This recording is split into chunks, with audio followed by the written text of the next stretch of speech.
சிறப்பு வாய்ந்த நம்முடைய கோவை மாவட்டத்திற்கு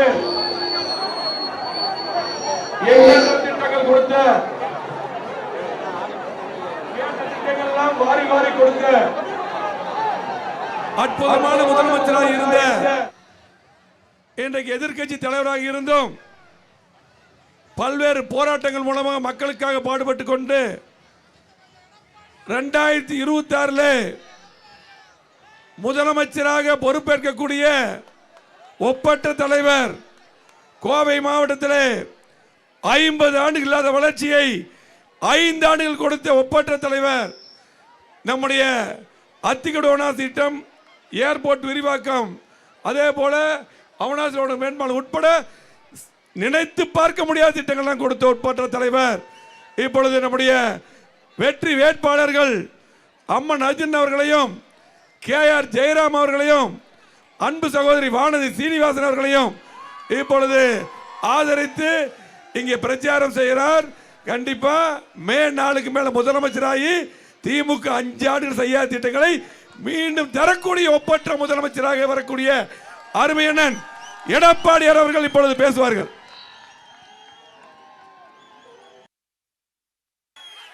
பொன்மனச்செம்மல் புரட்சி தலைவர் MGR, இதே புரட்சி தலைவி அம்மா இருவரும் தெய்வங்களை வணங்கி கோவை தெற்கு சட்டமன்ற தொகுதி, கோவை வடக்கு சட்டமன்ற தொகுதி, சிங்காநல்லூர் சட்டமன்ற தொகுதி வேட்பாளர் இங்கே நிற்கிறாங்க. சிறப்பான நிகழ்ச்சியில் தலைமை தாங்கி தலைமுறையாற்றிய மாவட்ட கழக செயலாளர், தலைமை நிலைய செயலாளர், நம் மண்ணின் மைந்தர் அருமை சகோதரர் முன்னாள் அமைச்சர் SP வேலுமணி அவர்களே,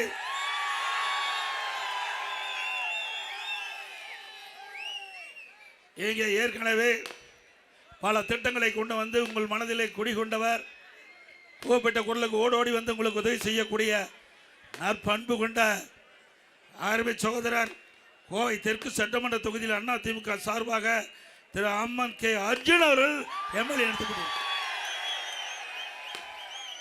எளிமையானவர், கூப்பிட்ட குரலுக்கு ஓடோடி வந்து உதவி செய்யக்கூடியவர், ஒரு பானை சோற்றுக்கு ஒரு சோறு பதம் என்று சொல்வார்கள்.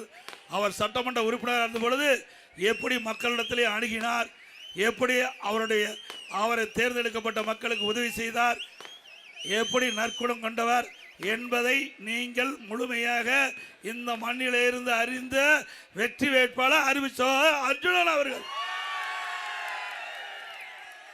அதே போல சிங்காநல்லூர் சட்டமன்ற தொகுதி ஏற்கனவே MLA இருந்து பணியாற்றியவர், அவரும் தொகுதி மக்களுக்கு பல்வேறு திட்டங்களை கொடுத்திருக்கின்றார்.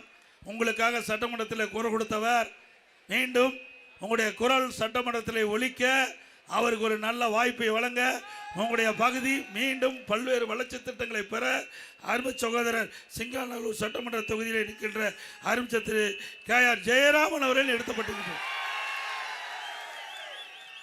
அதே போல வடக்கு சட்டமன்ற தொகுதியில் அவர் உடல்நிலை சரியில்லாமல் மருத்துவமனையில் இருந்தாலும் வடக்கு சட்டமன்ற தொகுதியில் இருக்கின்ற மக்களுடைய மீது மிகுந்த கவனம் செலுத்தி கொண்டிருக்கின்றார். எங்களிடத்தில் பேசும்போது கூட, அண்ணா நீங்கள் போய் நல்லா பேசுங்க, என்னால் வர முடியல, நிச்சயமாக இன்னும் ஒரு 2 நாளில் டிஸ்சார்ஜ் ஆகி வந்து நான் வடக்கு சட்டமன்ற தொகுதியில் இருக்கிற மக்களை சந்திப்பேன், உங்களுடைய ஆட்சி நிச்சயமாக அமையும், மக்கள் வைத்த கோரிக்கையை நிறைவேற்றுவேன் உறுதி சொல்லுவேன். அதன்படி மரியாதைக்குரிய வானதி சீனிவாசன் அவர்கள், அவர் பாரதிய ஜனதா கட்சியின் சார்பாக கோவை வடக்கு சட்டமன்ற தொகுதியிலிருந்து போட்டியிடுகின்றார். அவருக்கும் நீங்கள் ஆதரிக்க வேண்டும். அவரும் ஏற்கனவே தெற்கு சட்டமன்ற தொகுதியிலே சட்டமன்ற உறுப்பினர் இருந்து பணியாற்றி உங்களுடைய குரலை அழுத்தமாக அரசாங்கத்துக்கு எடுத்துரைத்தவர் மரியாதைக்குரிய வானதி சீனிவாசன் அவர்கள். அப்படி 3 வேட்பாளரும் ஏற்கனவே உங்களால் தேர்ந்தெடுக்கப்பட்டு பணியாற்றிய வேட்பாளர். ஆகவே 3 வேட்பாளருடைய நிகழ்வு உங்களுக்கு நல்லா தெரியும். 3 வேட்பாளர்கள் எப்படி மக்களுக்காக பணியாற்றினார் என்பதும் உங்களுக்கு தெரியும். தெரிந்த ஒருவரை தேர்ந்தெடுக்கப்பட்டால் உங்களுக்கு நல்ல பிரகாசமான வாய்ப்பு இந்த தொகுதியில் இருக்கின்ற 3 சட்டமன்ற தொகுதியில் இருக்கின்ற மக்களுக்கும் தேவையான வளர்ச்சி திட்டங்கள் அதிமுக ஆட்சி வந்தவுடன் வழங்கும் வழங்கும் வழங்கும். மரியாதைக்குரிய அறிவிச்சவர் கே அர்ஜுனன் அவர்களுக்கும் திரு கே.ஆ. ஜெயராமன் அவர்களுக்கும் இரட்டலை சின்னத்திலே வாக்களியுங்கள். நம்முடைய சின்னம் புரட்சி தலைவர் எம்ஜிஆர் சின்னம், அம்மாவின் சின்னம், விவசாயியின் சின்னம், தொழிலாளியின் சின்னம், வியாபாரியின் சின்னம், மக்களின் சின்னம், ஏழையின் சின்னம், வெற்றி சின்னம். வாக்களிப்பீர் இரட்டலைக்கு. அதே போல நம்முடைய தேசிய ஜனநாயக கூட்டணியுடைய பாரதிய ஜனதா கட்சியின் சார்பாக வடக்கு சட்டமன்ற தேர்தலில் போட்டியிடுகின்ற திரு வானதி சீனிவாசன் அவர்களுக்கு தாமரை சின்னத்திலே வாக்களிக்க வேண்டும். என்ன சின்னம்? என்ன சின்னம்? தாமரை சின்னத்திலே வாக்களிக்க வேண்டும். அதிமுக வேட்பாளருக்கு இரட்டலை சின்னத்திலே வாக்களிக்க வேண்டும். பாரதிய ஜனதா கட்சி வேட்பாளருக்கு தாமரை சின்னத்திலே வாக்களிக்க வேண்டும். இந்த நிகழ்ச்சியிலே பங்கு பெற்றுகின்ற அனைத்து இந்திய அண்ணா திராவிட முன்னேற்ற கழகத்தைச் சேர்ந்த முன்னாள் சட்டமன்ற உறுப்பினர்கள், இந்நாள் சட்டமன்ற உறுப்பினர்கள், முன்னாள் எம்பி மற்றும் வருகின்ற கழகத்திலே பல்வேறு பொறுப்புகளை வைக்கின்ற கழக நிர்வாகிகள், கழக உறுப்பினர்கள், பாஜக கட்சியை சேர்ந்த நிர்வாகிகள், பாட்டாளி மக்கள் கட்சியை சேர்ந்த நிர்வாகிகள், அம்மா மக்கள் முன்னேற்ற கழகத்தை சேர்ந்த நிர்வாகிகள், தமாக கட்சியை சேர்ந்த நிர்வாகிகள், ஐஜேகே கட்சியை சேர்ந்த நிர்வாகிகள், புதிய நீதி கட்சியை சேர்ந்த நிர்வாகிகள், தமிழக மக்கள் முன்னேற்ற கழகம், கொங்கு நாடு மக்கள் கட்சி, இந்து மக்கள் கட்சி, தென்னிந்திய பார்வைப்பிழக், கொங்கு நாடு வேளாளர் கவுண்டர் பேரவை, மருது சேனை, தமிழ் மாநில பகுஜன் சபா கட்சி, இன்னும் பல கட்சிகள், நம்முடைய கூட்டணியில் அங்கு வைக்கின்ற அத்தனை கட்சியுடைய தலைவர்களுக்கும் தொண்டர்களுக்கும் வருகின்ற பெரியவர்கள், தாய்மார்கள், வாக்கா பெருமக்கள், பத்திரிகையாளர், ஊடகங்கள் அத்தனை பேருக்கும் முதற்கால் வணக்கம். இன்றைய தினம் பார்த்தீங்கன்னா தெற்கு தொகுதியில் நம்ம ஏற்கனவே அதிமுக ஆட்சி இருந்தது, உங்களுக்கு நல்லா தெரியும். 19, 20, 21 ஒரு கொடிய நோய், வைரஸ் நோயின்னு பார்த்தீங்களா? எவ்வளவு கஷ்டப்பட்டான். அந்த வைரஸ் காற்றிலே பரவி அந்த வைரஸ் பாதிக்கப்பட்டவர்கள் உயிரிழக்கின்ற அளவிற்கு ஒரு கொடிய நோய். அந்த கொடிய நோயோட மிக கடுமையானது கரூர்ல காற்றுல வந்து கலந்து தெற்கு சட்டமன்ற தொகுதியில் பரவி இருக்குது. திருப்பி சொல்றேன், கொரோனா வைரஸ் தொற்று கூட மருந்து இருக்குது. இப்ப வந்த வைரஸுக்கு மருந்தே இல்லை. அது ஏதாவது பாதிக்கப்பட்டு விட்டா உங்களுக்கு உயிருக்கே ஆபத்து விடும், உங்களுடைய வாழ்க்கைக்கு உழ வச்சிருவாங்க. கரூரை முடிச்சு கட்டி கோவை மாநகரத்தில் தெற்கு சட்டமன்ற தொகுதியில் நுழைஞ்சிருக்கிறாங்க. அவர்களை விரட்டி அடிப்பீங்களா?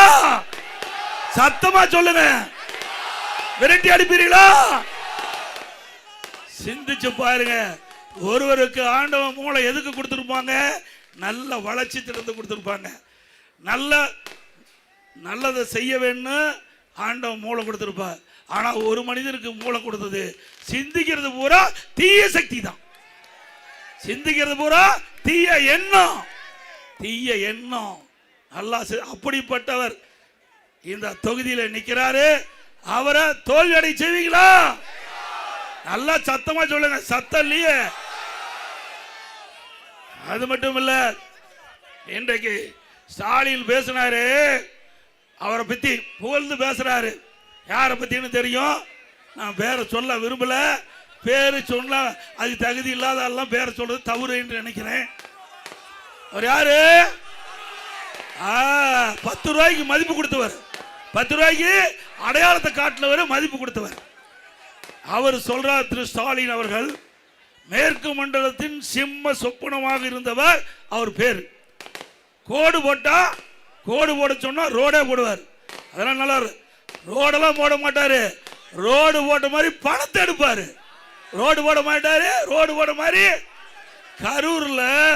கரூர் சட்டமன்ற தொகுதியில் ரோடே போடாத பணத்தை எடுத்து நான் சட்டமன்றத்தில் பேசி அறிக்கை விட்டு அந்த ரோடு ஓடாத பணத்தை எடுத்தவர்கள் மீது வழக்கு பதிவு செஞ்சிருக்கிறோம். அவர் மீது அப்படிப்பட்டவர் ரோடே போட்டுருவாராம். நீ எங்க ரோடு போட்டா அந்த ரோட்லயும் கொள்ளையடிக்கிற கட்சி தானே திமுக கட்சி. இதே நல்லா சிந்திச்சு பாருங்க.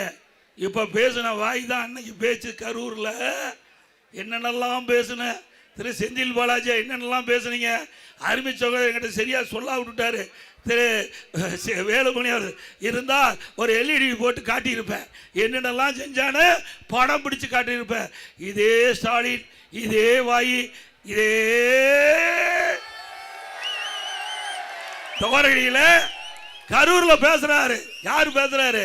இன்றைக்கு இருக்கிற முதலமைச்சர் புகழ்ந்து யார புகழ்ந்து பேசுறாரோ அதே புகழ்ந்த பேசின வாயி நாக்கு அங்க கரூர்ல பேசுது. அவர் மிக மோசமானவர். அவர் வெவ்வேறு மாதிரி எல்லாம் பேசினார். அது வேண்டாம், அசிங்கமா எல்லாம் பேசினார். பிறகு அவர் தம்பி பத்தி சொன்னார். அவர் ஆழ்கடத்திலே சம்பந்தப்பட்டவர். யாரு? இங்க நிக்கிற வேட்பாளருடைய தம்பி ஆழ்கடத்தில் ஈடுபட்டவர். அவர் ஸ்பிரிட் கடத்தினவர். நாம சொல்லலைங்க. இன்றைய முதலமைச்சர் யார் புகழ்ந்து பேசுறாரோ அவர் சொன்ன வார்த்தை தான் நான் சொல்றேன். இதையெல்லாம் ஆதாரத்தோடு நான் காட்டியிருப்பேன். தம்பி கொஞ்சம் சற்று எனக்கு ரோட் சொல்லிட்டாரு. இங்கே வந்த பிறகு தான் மீட்டிங் தெரிஞ்சுது. அதனால் ஆதாரத்தோடு என்னால் காட்ட முடியல. ஆதாரத்தோடு நம்முடைய வேட்பாளர் உங்களுக்கு அந்த பேட் இருக்குது பார்த்தீங்களா தம்பி, பேடில் பதிவு பண்ணிக்க, வீடு வீடாக காட்டு. இதே ஸ்டாலின் எப்படிலாம் பேசினாரு, இந்த வேட்பாளர் பற்றி எப்படி பேசினாரு, நாறு நாரா தோல் உரிச்சு காட்டணும். காட்டுவீங்களா? அப்படிப்பட்டவரை எப்படி புகழ்ந்து பேசுறாரு? இதுக்கு என்ன காரணம்? தப்பு. என்ன? கரெக்டா மாமூல் கொடுக்குறாங்க. தலைமைக்கு சேர வேண்டியத கரெக்டா போகுது. நான் ஏற்கனவே சொன்னேன், ஆண்டவன் நல்லது செய்யறதுக்கு மூளை கொடுப்பார். ஆனா எந்தெந்த வழியில இதை சரி பண்ணணுமோ, எந்தெந்த வழியில இதை அதுக்கு மேல சொல்லக்கூடாது. தேர்தலில் விதிமுறைகள்லாம் இருக்குது. அதனால இதை எப்படி எப்படியெல்லாம்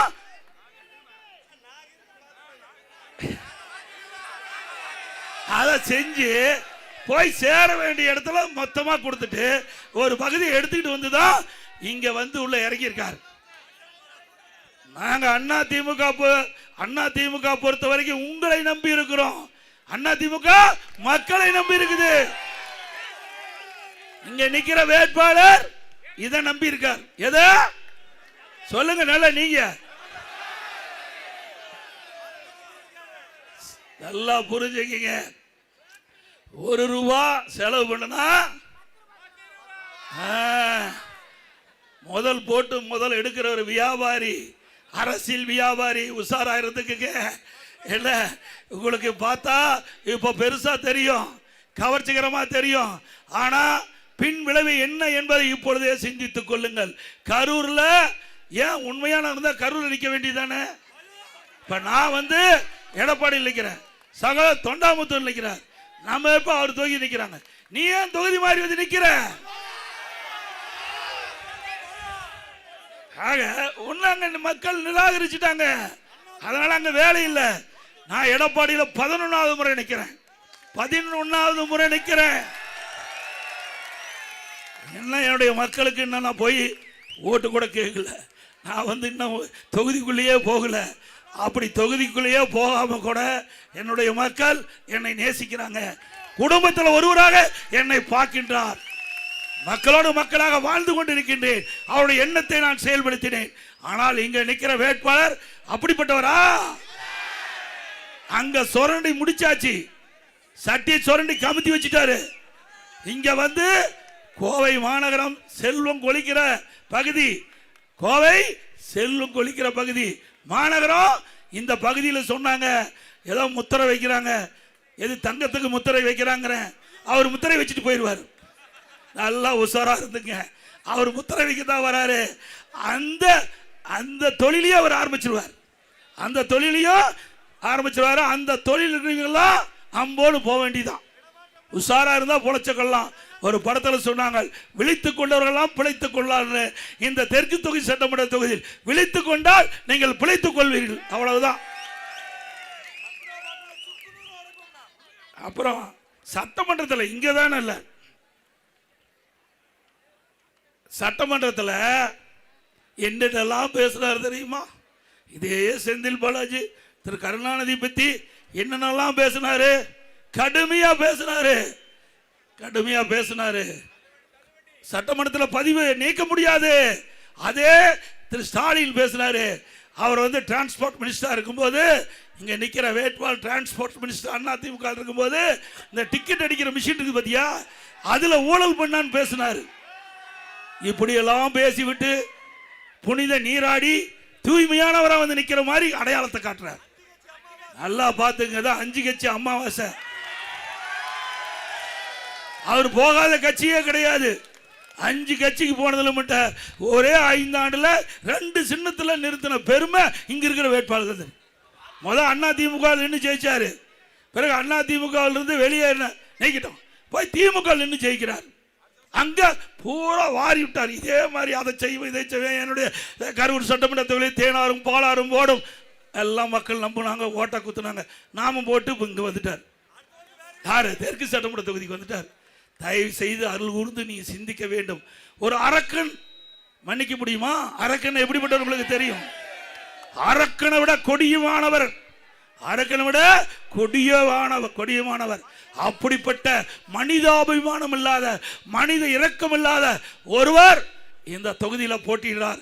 அருள் கூர்ந்து தயவு செய்து கொங்கு நாட்டு மக்கள் விழிப்புணர்வுகள், சிந்தித்து பார்க்கக்கூடியவர்கள், எது சரி தவறு என்று எடை போட்டு அதற்கு தக்க தீர்ப்பளிக்கக்கூடிய மக்கள், இந்த மண்ணில் பிறந்த மக்கள், அவர்கள் நியாயமான தீர்ப்பை வழங்குவீர்கள், நல்லவரை தேர்ந்தெடுப்பீர்கள். திரு அர்ஜுனன் அவர்களையும் திரு ஜெயராமன் அவர்களையும் வாணி சீனிவாசன் தேர்ந்தெடுக்கப்படும்.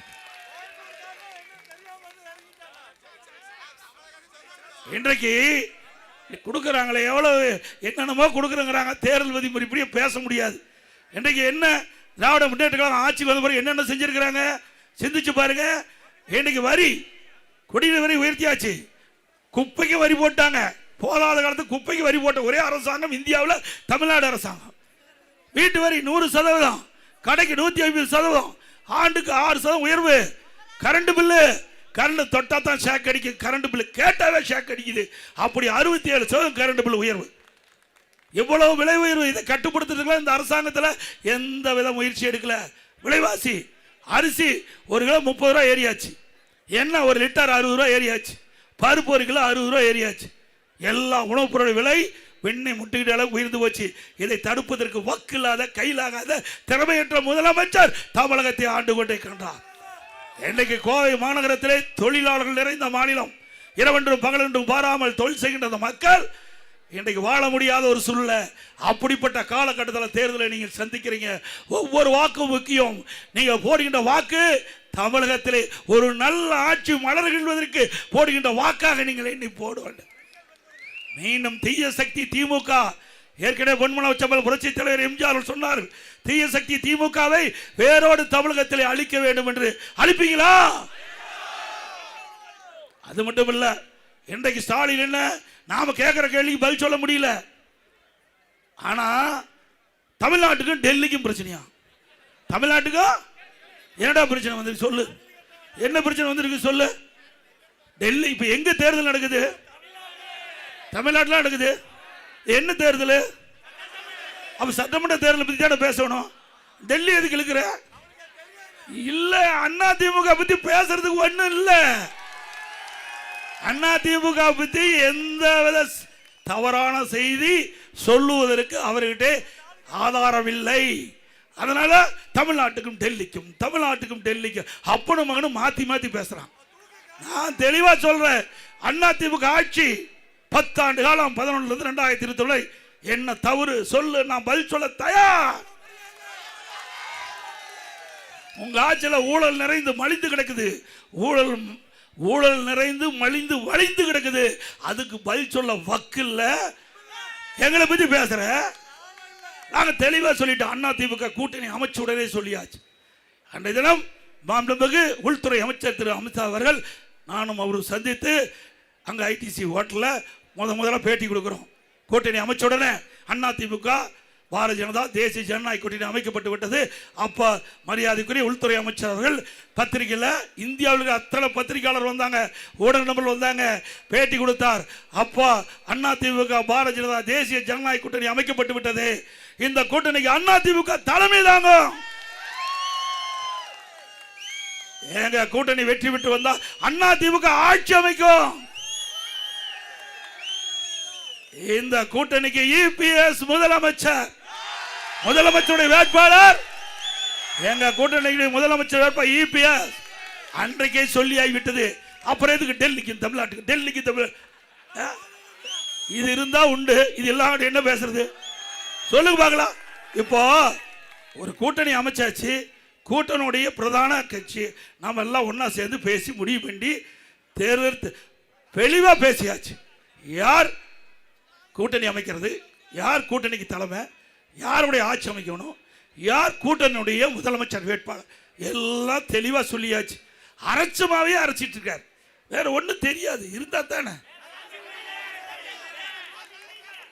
அது வேண்டாம்ப்பா. அதில் ஒருத்தர் கேஸ் வேற போட்டுக்கிறேன் மேல. ஏங்க பால்டாயில்லாம் பேர் ஏதாவது சொல்லணும், நான் பேர் எங்கேயுமே பேரை சொல்லதா. பத்திரிகையாளர் இருக்காங்க, ஊடக நம்பர் இருக்காங்க, ஏதோ பேர் சொன்னாங்களா? எங்கேயுமே பேரை சொல்ல. ஏன் ஒருத்தருக்கு மட்டும் கோவம் பொத்துக்கிட்டு வருது? குற்றமுள்ள நெஞ்சு எதை வேணாலும் மண்டிக்க, அதை பற்றியெல்லாம் கவலையே இல்லை. எல்லாம் பார்த்துட்டு வந்து தான் இந்த பதவியில் இருக்கிறோம். நான் மட்டும் இல்லை, எங்க தொண்டனை கூட தொட்டு பார்க்க முடியாது. தொண்டனை கூட இங்க இந்த கரூர் அங்கிருந்து இங்க வந்து இறக்குமதி பண்ணிருக்க ஒரு ஆளு இங்க நிக்கிறார்ல, எவ்வளவு வழக்கு போட்டிருக்கிறார். கரூர் சட்டமன்ற தொகுதியில் அதிமுக காரன் மீது இந்த காவல்துறை பொய்யான வழக்கு பல போட்டிருக்குது. அத்தனையும் தோண்டி எடுக்கப்படும். அதிமுக ஆட்சிக்கு பிறகு தவறான வழக்கு பதிவு செய்த எவ்வளவு பெரிய அதிகாரி இருந்தாலும் கடுமையா நடவடிக்கை எடுப்பேன். அன்னைக்கு இருந்த பழனிசாமி வேற, இனிமேல் வர்ற பழனிசாமி வேற.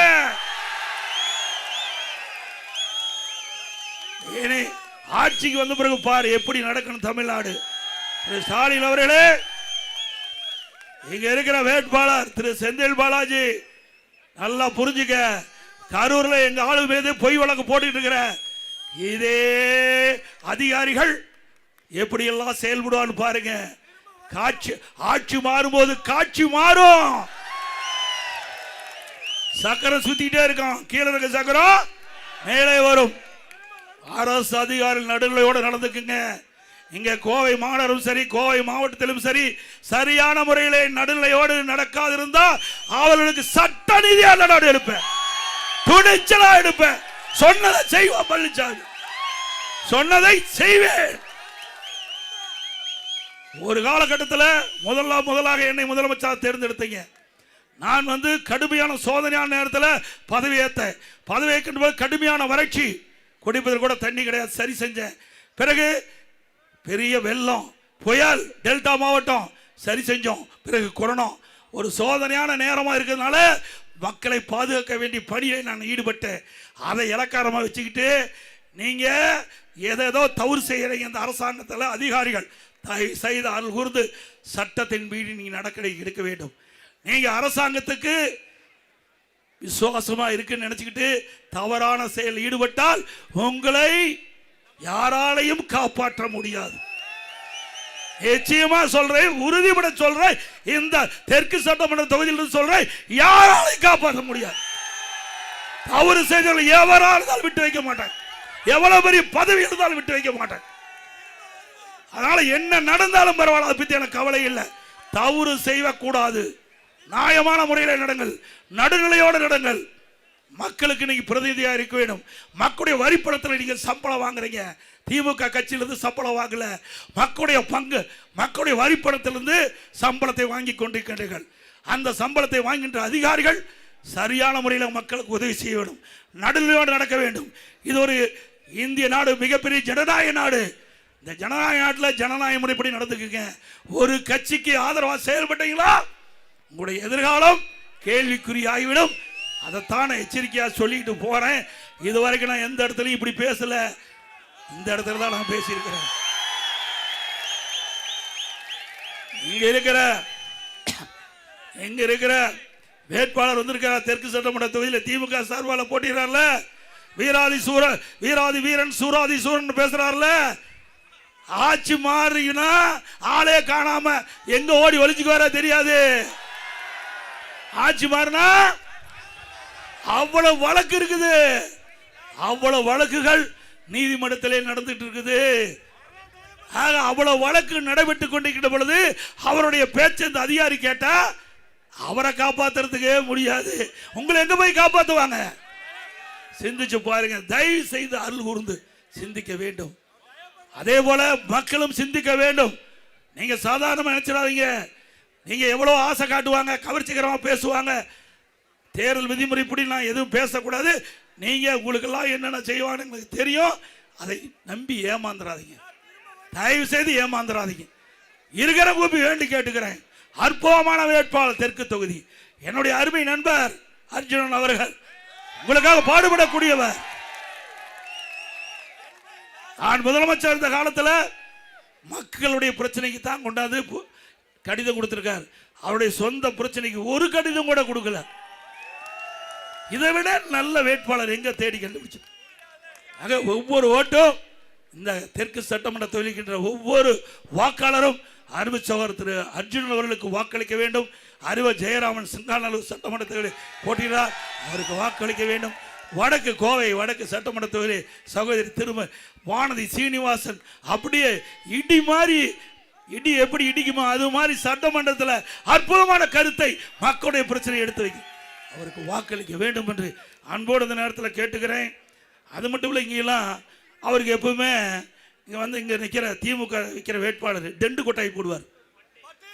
பட்டி என்ன நாமெல்லாம் மனிதர்களா ஆடு மாடா பட்டியில் அடைக்கிறதுக்கு? ஆட்டுப்பட்டி போடுறாரா? அதெல்லாம் ஆட்டுப்பட்டியில் நல்லா இரும்பு கதவை போட்டெல்லாம் அடைக்க போகிறாங்க, கவலைப்படாது. நீ பட்டியிலேயே அதை மக்கள் அடைக்கிற காத்துக்கிட்டு எப்படியெல்லாம் மக்களை வஞ்சிக்காதே, ஏழைகளை வஞ்சிக்காதே, வறுமையை பயன்படுத்தி மக்களை ஏமாற்றி கவர்ச்சிகரமாக பேசி தயவு செய்து தவறான வழியை பின்பற்றினா அது பின்பு உங்களுக்கு பின்விளைவை ஏற்படுத்தும் என்பதை இந்த வேட்பாளருக்கு நம்ம ஏற்று நிற்கின்ற வேட்பாளருக்கு எச்சரிக்கின்றேன். இந்த டெண்டு போடுறது, இந்த ஆளை கொண்டாந்து அடைக்கிறது, இதையெல்லாம் விற்று நியாயமான முறையில் ஜனநாயக முறைப்புள்ள மக்களை சந்தி. அதே மாதிரி அதிகாரிகள் அதே மாதிரி தான் இந்த டெண்டு கொண்டாய் போடுறதெல்லாம் இந்த மாட்டை அடைக்கிற மாதிரி அதையெல்லாம் வேடிக்கை பார்த்துட்டு இருந்தா எந்தெந்த பகுதியில் எந்தெந்த அதிகாரி தக்க நடவடிக்கை எடுக்கலோ அதையெல்லாம் பட்டியல் போட்டு எங்க ஆளு கொடுப்பாங்க, எதிர்காலத்தில் பாதிக்கும். அதையும் நான் சொல்லிட்டேன். அப்புறம் சுயாட்சி வேட்பாளர் 18 பேரை போட்டு வச்சிருக்காராம். எவ்வளவு தந்திரம்! நான் தான் ஏற்கனவே சொன்னேன், நல்லதுக்கெல்லாம் மூளை பயன்படுத்த மாட்டாங்க. ஆண்டவன் கொடுத்த மூளை நல்லதுக்கெல்லாம் பயன்படுத்துவாங்க, கெட்டதுக்கு தான் பயன்படுத்துவாங்க. 18 பேர் போட்டிருக்காங்களாம். 18 பேர் பினாமியா சுயேட்சையா போட்டு அங்கங்க ஒரு கொட்டாய் போட்டு அமர வைக்கிறதா. இதுக்கெல்லாம் மக்கள் ஏமாந்துருவாங்களா? ஏய், கொங்கு பகுதியிலே தலைநகரம் இருப்பது கோவை.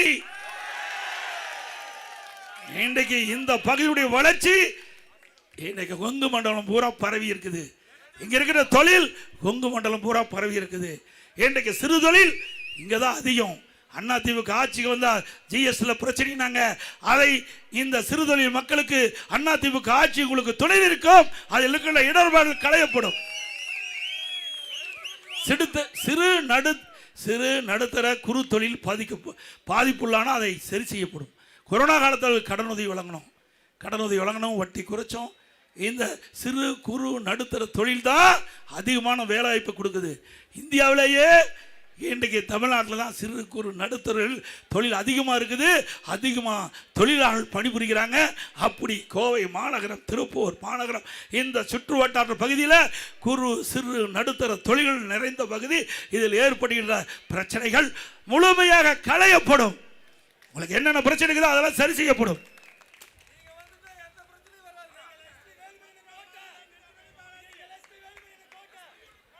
என்ன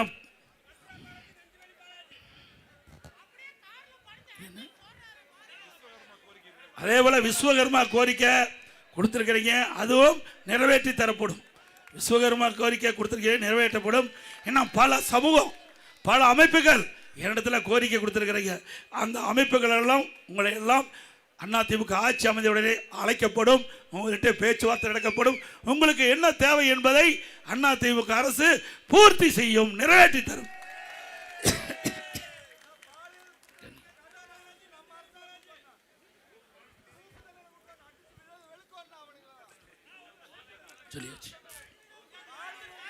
அதே போல இன்னைக்கு கருப்பு கொடி வீடு பூரா கட்டுறாங்க.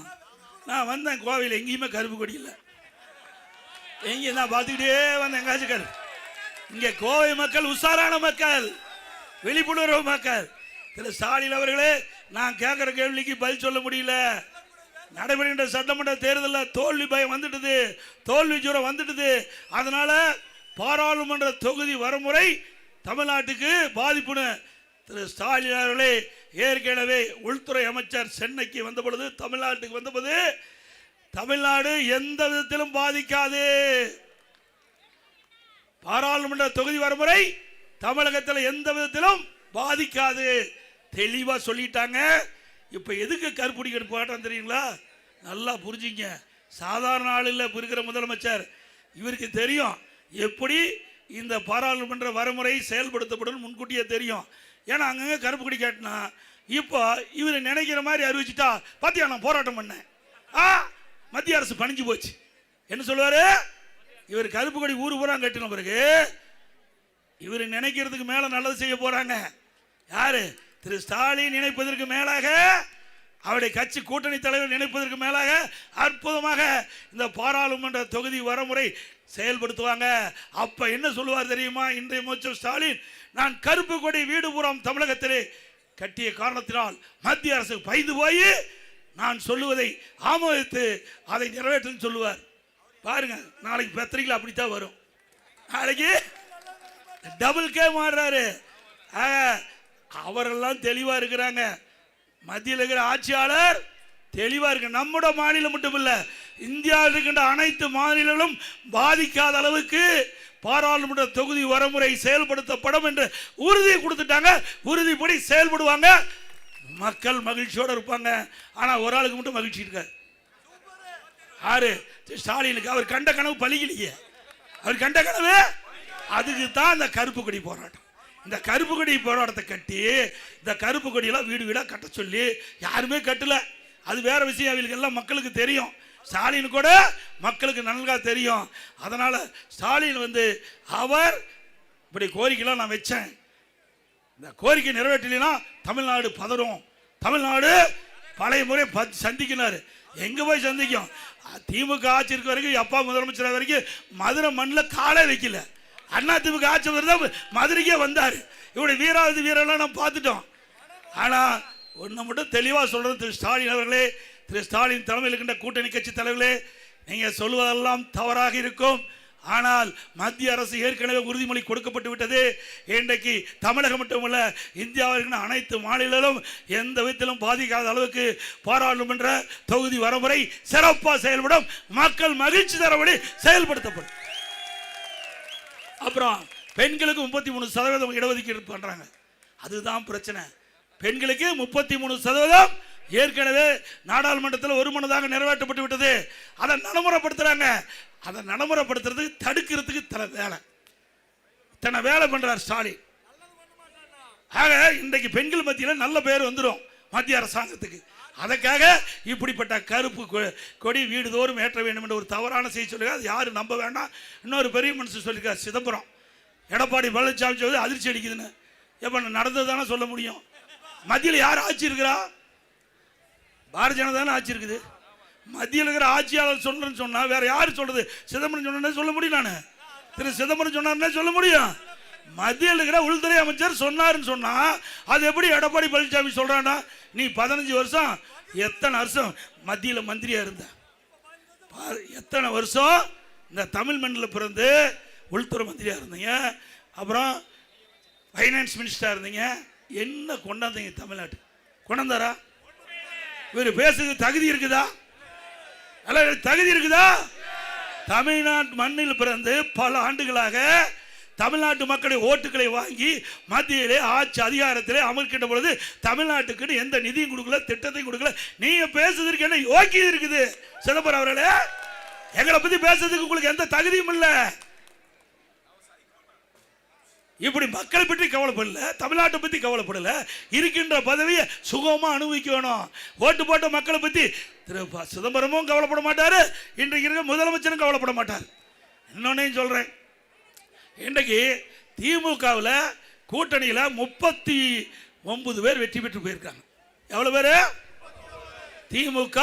திமுக கூட்டணி கட்சி சேர்ந்த 39 பேர். இவர்கள் போய் எத்தனை வருஷம் ஆச்சு? இப்போ கிட்டத்தட்ட நாடாளுமன்ற தேர்தல் 24 முடிஞ்சதில்ல, 25. அதுக்கு முந்தையும் 19 ஜெயிச்சாங்கல்ல. ஏதாவது தமிழ்நாட்டு மக்கள் குரல் கொடுத்தாங்களா? அங்கெல்லாம் பெஞ்சை தேய்ச்சிக்கிட்டு இருக்கிறாங்க. நீ போறது ஒன்று தான், போகாதது ஒன்று. உங்களுக்கு ஓட்டு மக்கள்லாம் ஓட்டு போடுறது வேஸ்ட். உண்மைதானே?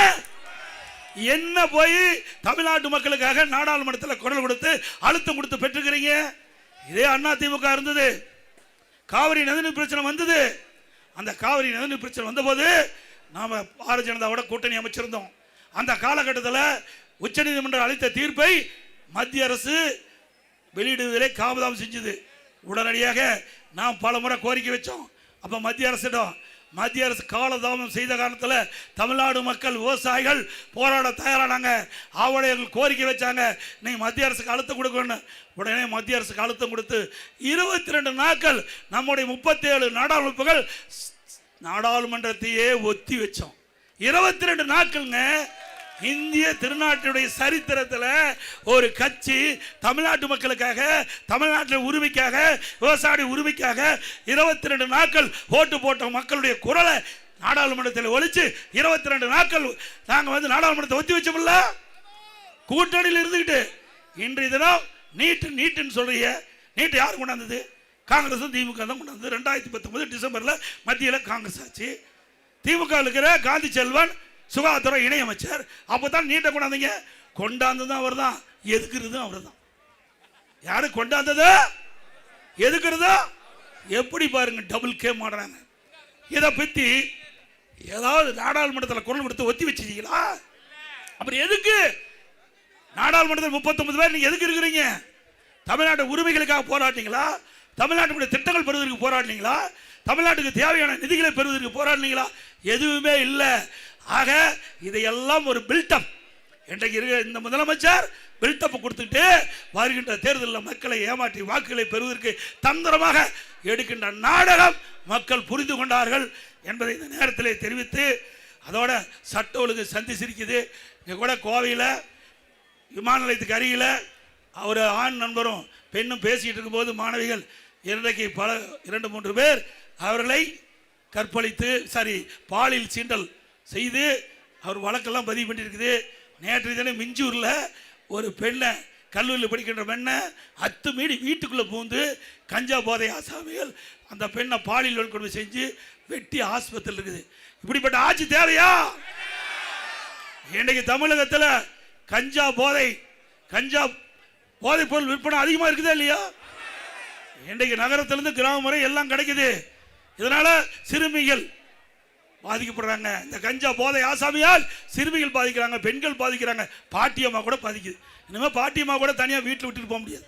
அப்படிப்பட்ட மோசமான ஆட்சி. அந்த ஆட்சி தேவையா? ஆக சிந்திங்கள். ஆக இன்றைக்கு தமிழகத்திலே போதைப் பொருள் நிறைந்த மாநிலமாக மாறிவிட்டது.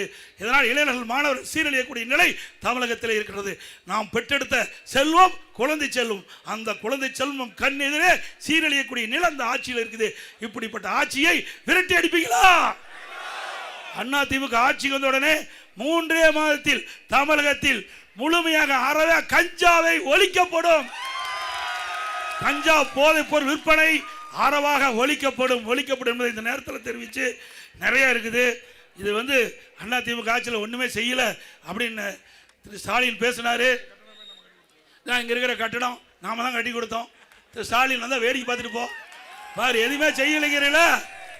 அப்புறம் நாம் கட்டின பாலம் யாரு, அவினாசி பாலம், அதில் அப்படியே காரில் போறாரு. கட்டுனது நாங்கள் ஐயா, நாங்கள் பெற்ற பிள்ளைக்கு ஒரு பேர் வைக்கிற, நாம் பெற்ற பிள்ளைக்கு பேர் வைக்கிறதுக்கு மட்டும்தான் உனக்கு தகுதி உண்டு. அதை திட்டத்தை கொண்டு வருகின்ற தகுதி உள்ள ஒரே கட்சி அதிமுக கட்சி. அதிமுக 1652 கோடியில் அவனாசி அத்திக்கடவு திட்டம் பல ஆண்டுகள் அவன் கனவு கண்ட திட்டம் நிறைவேற்றலாம். இரண்டாவது திட்டம், இரண்டாவது அத்திக்கடவு அவனாசி திட்டம், அதை நாங்கள் டிபிஆர் விரிவான திட்ட அறிக்கை தயாரிக்கின்ற பணி துவங்கப்பட்டது. ஆட்சி மாற்றம் ஏற்பட்டு கைவிட்டுட்டாங்க. மீண்டும் அதிமுக ஆட்சி உடனே அத்திக்கடவு அவனாசி திட்டம் இரண்டாவது திட்டத்தை நிறைவேற்றுவோம். 750 கோடியில் பில்லூர் 3வது குடிநீர் திட்டம் இந்த பகுதி மக்களுக்கு தடை இல்லாமல் பாதுகாக்கப்பட்ட நீர் அதிமுக ஆட்சியில் கிடைச்சது. 1621 கோடியில் லட்சுமி முதல் சின்னிமலை வரை 10 கிலோமீட்டர் பாலம் அற்புதமாக கட்டி முடித்தோம். திரு ஸ்டாலின் அவர்களே, நீங்க காரில் போனதை கூட நாங்கள் கட்டில பாலம் தான். மெட்ரோ ரயில் திட்டம் அதிமுக ஆட்சியில் போடப்பட்டது. 5 ஆண்டு காலமா முடக்கி கிடக்குது. அதுக்கு பில்ட்ட போட்டுக்கிட்டு இருக்காரு. மீண்டும் அதிமுக ஆட்சி வந்தால் மெட்ரோ ரயில் திட்ட பணி தொடங்கும். விமான நிலைய விரிவாக்கம் அதிமுக ஆட்சியில் நிலஎடுப்பு செய்யப்பட்டது. தேவையான நடவடிக்கை எடுக்காத நிலுவையில் இருக்குது. அதிமுக ஆட்சிக்கு வந்த உடனே விமான நிலைய விரிவாக்க திட்டம் மேற்கொள்ளப்படும். 20 கோடி மதிப்பீட்டில் கோயில மத்திய அரசுடன் கொடிசியா தண்ணீர் அமைப்புடன் இணைந்த ராணுவ தளவாட பூங்கா. 1500 கோடியில் ஸ்மார்ட் சிட்டி திட்டம். இந்த கோவை மாநகர பகுதியில் 1500 கோடியில் அந்த ஸ்மார்ட் சிட்டி திட்டம். இன்றைக்கு சீர்மிகு நகரம் பல திட்டங்களை எடுத்திருக்கிறோம்.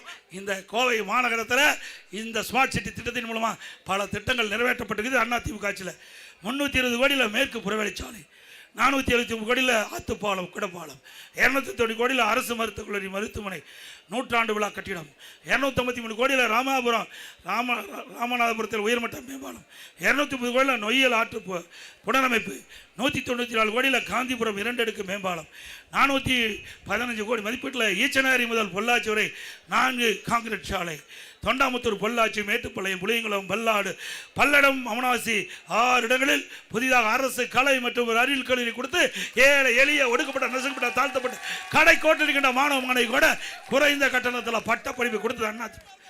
பாலக்காடு மேட்டுப்பாளையம் அவனாசி மற்றும் திருச்சி ரோடு 4 வழிச்சாலை, 66 கோடியில் கவனம்பாளையத்தில், 41 கோடியில் காரமடை, 25 கோடியில் போத்தனூர், 18 கோடியில் ஈச்சனாரி ஆகிய பதில மேம்பாலம், 59 கோடியில் இருகூர் முதல் போத்தனூர் மற்றும் இருகூர் முதல் பீலமேடு நிலையில் இடையே ரயில்வே கடவின் குறுக்கே மேம்பாலம், 550 கோடியில் குறிச்சி குனிமுத்தூர் பாதாளச்சாலை திட்டம், 190 கோடியில் குறிச்சி குனிமுத்தூர் குடிநீர் திட்ட பணிகள், 66 கோடிமத்தில் கவுண்டம்பாளையத்தில் உயர்நீட்ட மேம்பாலம், 86 கோடியில் பெரிய நாய்க்குமலத்தில் உயர்மட்ட மேம்பாலம், 19 கோடி மதிப்பில் ஈச்சனார் ரயில்வே மேம்பாலம், 25 கோடியில் போத்தனூர் ரயில்வே மேம்பாலம், 42 கோடியில் காரமடையில் ரயில்வே மேம்பாலம், 59 கோடியில் இருகூர் முதல் போத்தனூர் மற்றும் இருகூர் முதல் பீலமேடு நிலைகளுக்கிடையே ரயில்வே கடவு குறுக்கே மேம்பாலம், 40 கோடி மதிப்பீட்டில் ஸ்மார்ட் சிட்டி திட்டத்தில் உலகத்தரத்தில் பொழுதுபோக்கு அம்சம் உக்கடம் பெரியகுளம் குளக்கரை அற்புதமான பூங்கா அமைக்கப்பட்டது.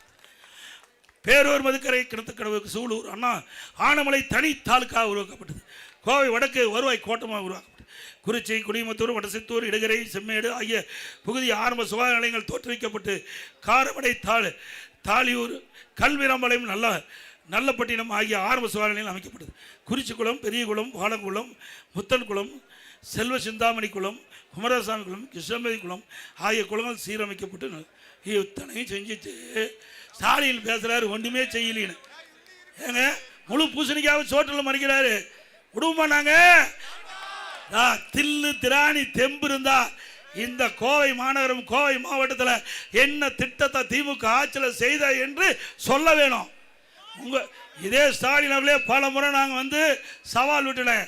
2011 2021 வரை அனைத்து இந்திய அண்ணா திராவிட முன்னேற்ற கழக ஆட்சியில் போடப்பட்ட திட்டம், ஒதுக்கப்பட்ட நிதி, அதனால் மக்களுக்கு கிடைக்கப்பட்ட நன்மை நான் சொல்கிறேன். நீங்கள் 5 ஆண்டு காலம் 21 26 வரை உங்களுடைய ஆட்சியில் போடப்பட்ட திட்டம், அதனால் மக்களுக்கு என்ன நிதி கொடுத்தீங்க, எவ்வளவு நன்மை கிடைச்சிது சொல்லுங்க. நீங்களே ஒரு மேடை போடுங்க, நானே நேரடியாக எந்த இடத்துல கூப்பிட்டாலும் வரேன், பேசுறேன், மக்கள் தீர்ப்பு கொடுக்கட்டும். வெள்ளலூர் பஸ்லையும் அது அப்படியே கடப்பில் கிடக்கிறாங்க. அதிமுக ஆட்சி வந்த உடனே திட்டம் தொடங்கப்பட்டு அந்த பஸ்லையும் பிரம்மாண்டமாக அமைக்கப்படும்.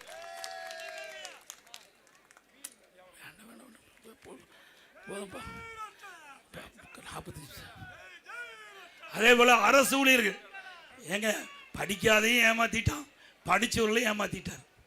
படிக்காதவங்களையும் படிச்சவங்களையும் தயவு செய்து அரசு ஊழியர்கள் இனிமையாக சிந்திச்சு பாருங்க. தேர்தல் நேரத்தில் என்ன வாக்குறுதி கொடுத்தார்? பழைய ஓய்வு திட்டத்தை நிறைவேற்ற என்று கொடுக்கப்பட்ட வாக்குறுதி. இப்போ என்ன? தமிழ்நாடு உறுதியளிக்கப்பட்ட ஓய்வு திட்டம் அப்படியே பேரை மாற்றி அறிவிச்சிட்டார். அரசு ஊழியர் சிந்திக்க வேண்டும். அதிமுகவில் 244வது நாங்கள் உறுதிமொழியில் சொல்லியிருக்கிறோம். அதிமுக ஆட்சி வந்தால் அனைத்து சங்கங்களையும் அழைப்போம், பேச்சுவார்த்தை நடப்போம், உங்களுக்கு தேவையான தீர்வை எங்களால் முடிந்ததை செய்வோம். போதும். அதே போல அதிமுக ஆட்சி அமைந்தவுடனே 297 அறிவிப்புகள் நாங்கள் வெளியிட்டிருக்கிறோம். அனைத்து அறிவிப்புகள் நாங்கள் நிறைவேற்றி தருவோம். முதல்ல வரி உயர்வு, விலைவாசி உயர்வு, மக்கள் துன்பம், அதிலிருந்து விடுவிக்க வேண்டும். அதற்காக ஒவ்வொரு குடும்ப அட்டைக்கும் அதிமுக ஆட்சி அமைந்தவுடன் அவருடைய வங்கி கணக்கிலே 10,000 ரூபாய் சிறப்பு உதவித்தொகை செலுத்தப்படும். ஒவ்வொரு குடும்பத்திற்கிட்ட குடும்ப தலைவி மீது அவருடைய வங்கி கணக்கில் மாதந்தோறும் 2,000 ரூபாய் செலுத்தப்படும். எல்லா குடும்பத்துக்கும் விலையில்லா ஃப்ரிட்ஜ் வழங்கப்படும். வேலைக்கு செல்லும் மகளிர் 5 லட்சம் பேருக்கு அம்மா இருசக்கர வாகனம் 25,000 மானியத்தில் வழங்கப்படும். எல்லா குடும்பத்துக்கும் வருடத்திற்கு 3 கேஸ் சிலிண்டர் விலையில்லாமல் வழங்கப்படும். ஒவ்வொரு ஆண்டும் தைப்பொங்கல் அன்று வழங்கப்படுகின்ற பொங்கல் தொகுப்போடு 1000 ரூபாய் வழங்கப்படும். இப்பொழுது நகர பேருந்தில் மகளிர் தான் கட்டணமெல்லாம் பயணம் செய்கிறாங்க. அதிமுக ஆட்சி அமைந்த உடனே ஆண்களும் நகர பேருந்தில் கட்டணம் இல்லாமல் பயணம் செய்யும். அதே போல நகரத்தில் நடபாதை ஓரமாக கடை வைத்திருக்கிறவர்கள் கூட்டுறவு சங்கத்தில் வாங்கிய கடன் முழுவதும் தள்ளுபடி செய்யப்படும். அதே போல நகரத்தில் நடபாதை ஓரமாக கடை வைத்திருக்கிறவர்கள் 2 லட்சம் வரை ஜாமீன் இல்லாமல் குறைந்த வட்டியில் கடன் வழங்கப்படும். மாற்றுத்திறனாளிகள் கூட்டுறவு வங்கியில் வாங்கிய கடன் முழுவதும் தள்ளுபடி செய்யப்படும். அதுபோல் ரேஷன் கடையிலே வழங்கப்படுகிற அரிசி சற்று தரக்குறைவாக இருப்பதாக என்னிடத்திலே குறிப்பிட்டிருக்கிறாங்க. அதிமுக ஆட்சி அமைந்தவுடனே நாங்கள் அரிசி ஆலை அதிபர்களெல்லாம் அழைத்து நவீன அரிசி ஆலை மூலமாக கடையில் வாங்குகிற அரிசி மாதிரி தரமான அரிசி ரேஷன் கடையில் வழங்கப்படும். இப்பொழுது விலையில்லா அரிசி தான் கொடுக்குறோம். அதிமுக ஆட்சி வந்த உடனே விலையில்லா பருப்பு கொடுக்கப்படும், விலையில்லா எண்ணெய் வழங்கப்படும். அம்மா இல்லம் திட்டம் அந்த ஜாதி மதம் கிடையாது. ஏழை என்று சொன்னால் வீடு இல்லாமல் வந்தால் அந்த ஏழைகள் அனைவருக்கும் நகரத்திலும் கிராமத்திலும் இருக்கின்ற அனைவருக்கும் அற்புதமான காங்கிரீட் வீடு கட்டி கொடுக்கப்படும். பட்டியலின மக்கள், ஆதிராவல் மக்கள், அரிஜன மக்கள், மலைவாழ் மக்கள், இந்த மக்களுக்கு அவர்கள் குடும்பத்தில் திருமணமாகி தனி குடித்தனம் போகின்ற பொழுது அவர்கள் வீடு இல்லாமல் சிரமப்படுறாங்க. எங்களுடைய கவனத்துக்கு வந்திருக்குது. அப்படி அந்த சமுதாயத்தை சேர்ந்த மக்கள் தனி குடித்தனம் போகின்ற பொழுது அரசாங்கமே சொந்தமாக நிலம் வாங்கி அற்புதமான காங்கிரீட் வீடு கட்டி கொடுக்கப்படும். நம்முடைய முதியோருக்கு வழங்கப்படுகின்ற ஓய்வும் 2,000 ரூபாயை உயர்த்தி வழங்கப்படும். நம் பட்டம் பெற்று நம்முடைய இளைஞர்கள் வேளாண் பழுவத்தில் பதிவு செஞ்சு பணி கிடைக்காம இருந்தால் பணி கிடைக்கின்ற வரை மாதந்தோறும் 2,000 ரூபாய் உதவித்தொகை வழங்கப்படும். +2 வரை படித்தவர்களுக்கு 1000 ரூபாய் வழங்கப்படும். அதே போல நம்முடைய இஸ்லாமியர்கள், கிறிஸ்துவர்கள் மற்றும் ஏனைய சிறுபான்மை வகுப்பைச் சேர்ந்த மகளிர் சுய தொழில் தொடங்க வட்டிலா கடன் வழங்கப்படும். சிறுபான்மை மக்களுக்கு வட்டிலா கடன் வழங்கும். மீண்டும் அம்மா மினி கிளினிக் மூடி இருக்கிறாங்க. ஏழைகளுக்காக சிறப்பாக சிகிச்சை அளிக்கப்பட்டது அம்மா மினி கிளினிக் திட்டம். அதை மூடிட்டாங்க. மீண்டும் அதிமுக ஆட்சிக்கு வந்த உடனே அம்மா மினி கிளினிக் திட்டம் தொடங்கப்படும். அம்மா உணவகம் பல இடத்துல மூடி இருக்காங்க. தரம் குறைவா இன்னைக்கு உணவு வழங்கிட்டு இருக்காங்க. அதிமுக ஆட்சி வந்த உடனே மூடப்பட்ட அம்மா உணவகத்தை திறக்கப்படும். அம்மா உணவகம் தரமாக, ருசியாக, சுவையாக அம்மா உணவகத்தில் வழங்கப்படும். இந்த அம்மா உணவகம் எதிர்காலத்தில் முதலமைச்சருடைய நேரடி பார்வையிலே செயல்படும். அதே போல ஜல்லிக்கட்டு அதே போல இந்த மாட்டு வண்டி, லேக்லா வண்டி, இதெல்லாம் ரேஸ் விடுறீங்க. இது அரசு அனுமதி வாங்கி இந்த நடத்துகிறவர்களுக்கெல்லாம் உதவித்தொகை 5 லட்சம் ரூபாய் வழங்கப்படும். இந்த ஜல்லிக்கட்டு போட்டியில் கலந்து கொண்டு இருக்கிற வீரர்கள் ஏதாவது உயிரிழந்தால் அந்த குடும்பத்துக்கு 10 லட்சம் ரூபாய் கிடைக்கப்படும். சீனியாரிட்டி படி ஆன்லைனில் தான் இந்த காளைகள்லாம் தேர்வு செஞ்சு விட்றாங்க. இனி அதை ரத்து செய்யப்பட்டு பழைய முறையை கடைபிடிக்கப்படும். அது ஆட்டோ ஓட்டுநர்கள் அந்த சங்கத்தில் பதிவு செய்யப்பட்டு புதிய ஆட்டோ வாங்கினா 75,000 ரூபா அந்த ஆட்டோ ஓட்டலுக்கு மானியம் வழங்கப்படும். அதுவும் கட்டிட தொழிலாளர்கள், அந்த கட்டிட தொழிலாளர்கள் பணி செஞ்சுட்டு இருக்கும்போது தவறி விழுந்து உயிரிழந்தால் அந்த குடும்பத்தை சேர்ந்தவர்களுக்கு 25 லட்சம் ரூபாய் நிவாரண உதவி வழங்கப்படும். கட்டிட தொழிலாளருக்கு 25 ரூபா கொடுக்கப்படும். படுகாயமடைந்தால் 2 லட்சம் ரூபா வழங்கப்படும். நிறைய பேசிட்டு நினைக்கிறேன், 50 நிமிஷம் பேசியாச்சு. வெயில் உங்களுக்கு மண்டையை பிளக்குது. எனக்கு அதை பற்றி கவலை இல்லை. நான் விவசாயியாக இருந்தேன். எவ்வளோ வெயிலையும் மழையும் தாங்கக்கூடிய சக்தி இருக்குது. அதனால் மீண்டும் 18ஆம் தேதி பாரத பிரதமர் கோவை மாநகரத்துக்கு வர்றாங்க. பிரம்மாண்டமாக வாங்க, அவருடைய பேச்சை கேளுங்க. இன்றைக்கு ஒரு வலிமையான பாரதம், வளமான தமிழகம், தமிழகத்தை இருக்க வேண்டும். ஆகவே நம்முடைய வெற்றி வேட்பாளருக்கு, நம்முடைய 2 வேட்பாளர்களுக்கும் இரட்டை சின்னத்திலே வாக்களிங்க. பாரதிய ஜனதா கட்சி சேர்ந்தவருக்கு தாமரை சின்னத்திலே வாக்களிக்க. ஆகவே மக்களை காப்போம், தமிழகத்தை மீட்போம். மக்களை, தமிழகத்தை, மக்களை, தமிழகத்தை, மக்களை, தமிழகத்தை. Bye bye Stalin. நான் சொல்றேன், திருப்பி சொல்லுங்க. அண்ணா திமுக ஆட்சி வின்னிங். அண்ணா திமுக ஆட்சி நல்ல ஆட்சி கம்மி. நல்ல ஆட்சி. நன்றி, வணக்கம்.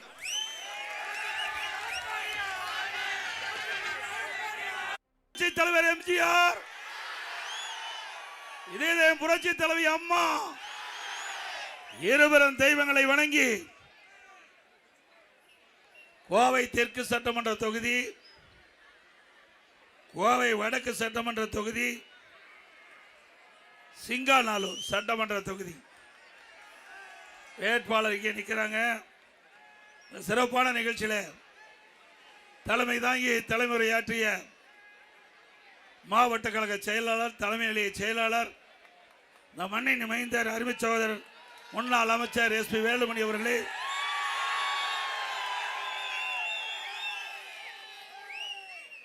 இங்கே ஏற்கனவே பல திட்டங்களை கொண்டு வந்து உங்கள் மனதிலே குடிகொண்டவர், கூப்பிட்ட குரலுக்கு ஓடோடி வந்து உங்களுக்கு உதவி செய்யக்கூடிய நற்பண்பு கொண்ட அருமை சகோதரர், கோவை தெற்கு சட்டமன்ற தொகுதியில் அண்ணா திமுக சார்பாக திரு அம்மன் கே அர்ஜுன் அவர்கள் MLA எடுத்துக்கொண்டார். எளிமையானவர், கூப்பிட்ட குரலுக்கு ஓடோடி வந்து உதவி செய்யக்கூடியவர். ஒரு பானை சோற்றுக்கு ஒரு சோறு பதம் என்று சொல்வார்கள். அவர் சட்டமன்ற உறுப்பினர் இருந்த பொழுது எப்படி மக்களிடத்திலே அணுகினார், எப்படி அவரை தேர்ந்தெடுக்கப்பட்ட மக்களுக்கு உதவி செய்தார், எப்படி நற்குணம் கொண்டவர் என்பதை நீங்கள் முழுமையாக இந்த மண்ணிலே இருந்து அறிந்த வெற்றி வேட்பாளர் அறிவிச்சவர் அர்ஜுனன் அவர்கள். அதே போல சிங்காநல்லூர் சட்டமன்ற தொகுதி ஏற்கனவே MLA இருந்து பணியாற்றியவர். அவரும் தொகுதி மக்களுக்கு பல திட்டங்களை கொடுத்திருக்கின்றார். உங்களுக்காக சட்டமன்றத்தில் குரல் கொடுத்தவர்.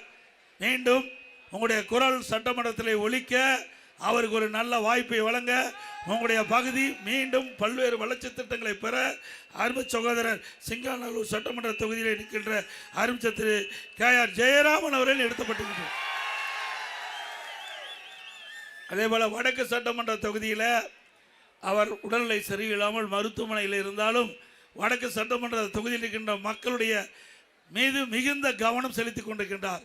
எங்களிடத்தில் பேசும்போது கூட, அண்ணா நீங்கள் போய் நல்லா பேசுங்க, என்னால் வர முடியல, நிச்சயமாக இன்னும் ஒரு 2 நாளில் டிஸ்சார்ஜ் ஆகி வந்து நான் வடக்கு சட்டமன்ற தொகுதியில் இருக்கின்ற மக்களை சந்திப்பேன், உங்களுடைய ஆட்சி நிச்சயமாக அமையும், மக்கள் வைத்த கோரிக்கையை நிறைவேற்றுவேன் உறுதி சொல்லுவேன். அதன்படி மரியாதைக்குரிய வானதி சீனிவாசன் அவர்கள், அவர் பாரதிய ஜனதா கட்சியின் சார்பாக கோவை வடக்கு சட்டமன்ற தொகுதியிலிருந்து போட்டியிடுகின்றார். அவருக்கும் நீங்கள் ஆதரிக்க வேண்டும். அவரும் ஏற்கனவே தெற்கு சட்டமன்ற தொகுதியிலே சட்டமன்ற உறுப்பினர் இருந்து பணியாற்றி உங்களுடைய குரலை அழுத்தமாக அரசாங்கத்துக்கு எடுத்துரைத்தவர் மரியாதைக்குரிய வானதி சீனிவாசன் அவர்கள். அப்படி 3 வேட்பாளரும் ஏற்கனவே உங்களால் தேர்ந்தெடுக்கப்பட்டு பணியாற்றிய வேட்பாளர். ஆகவே 3 வேட்பாளருடைய நிகழ்வு உங்களுக்கு நல்லா தெரியும். 3 வேட்பாளர்கள் எப்படி மக்களுக்காக பணியாற்றினார் என்பதும் உங்களுக்கு தெரியும். தெரிந்த ஒருவரை தேர்ந்தெடுக்கப்பட்டால் உங்களுக்கு நல்ல பிரகாசமான வாய்ப்பு. இந்த தொகுதியில் இருக்கின்ற 3 சட்டமன்ற தொகுதியில் இருக்கின்ற மக்களுக்கும் தேவையான வளர்ச்சி திட்டங்கள் அதிமுக ஆட்சி வந்தவுடன் வழங்கும் வழங்கும் வழங்கும். மரியாதைக்குரிய அறிவிச்சவர் கே அர்ஜுனன் அவர்களுக்கும் திரு கே.ஆர். ஜெயராமன் அவர்களுக்கும் இரட்டலை சின்னத்திலே வாக்களிங்க.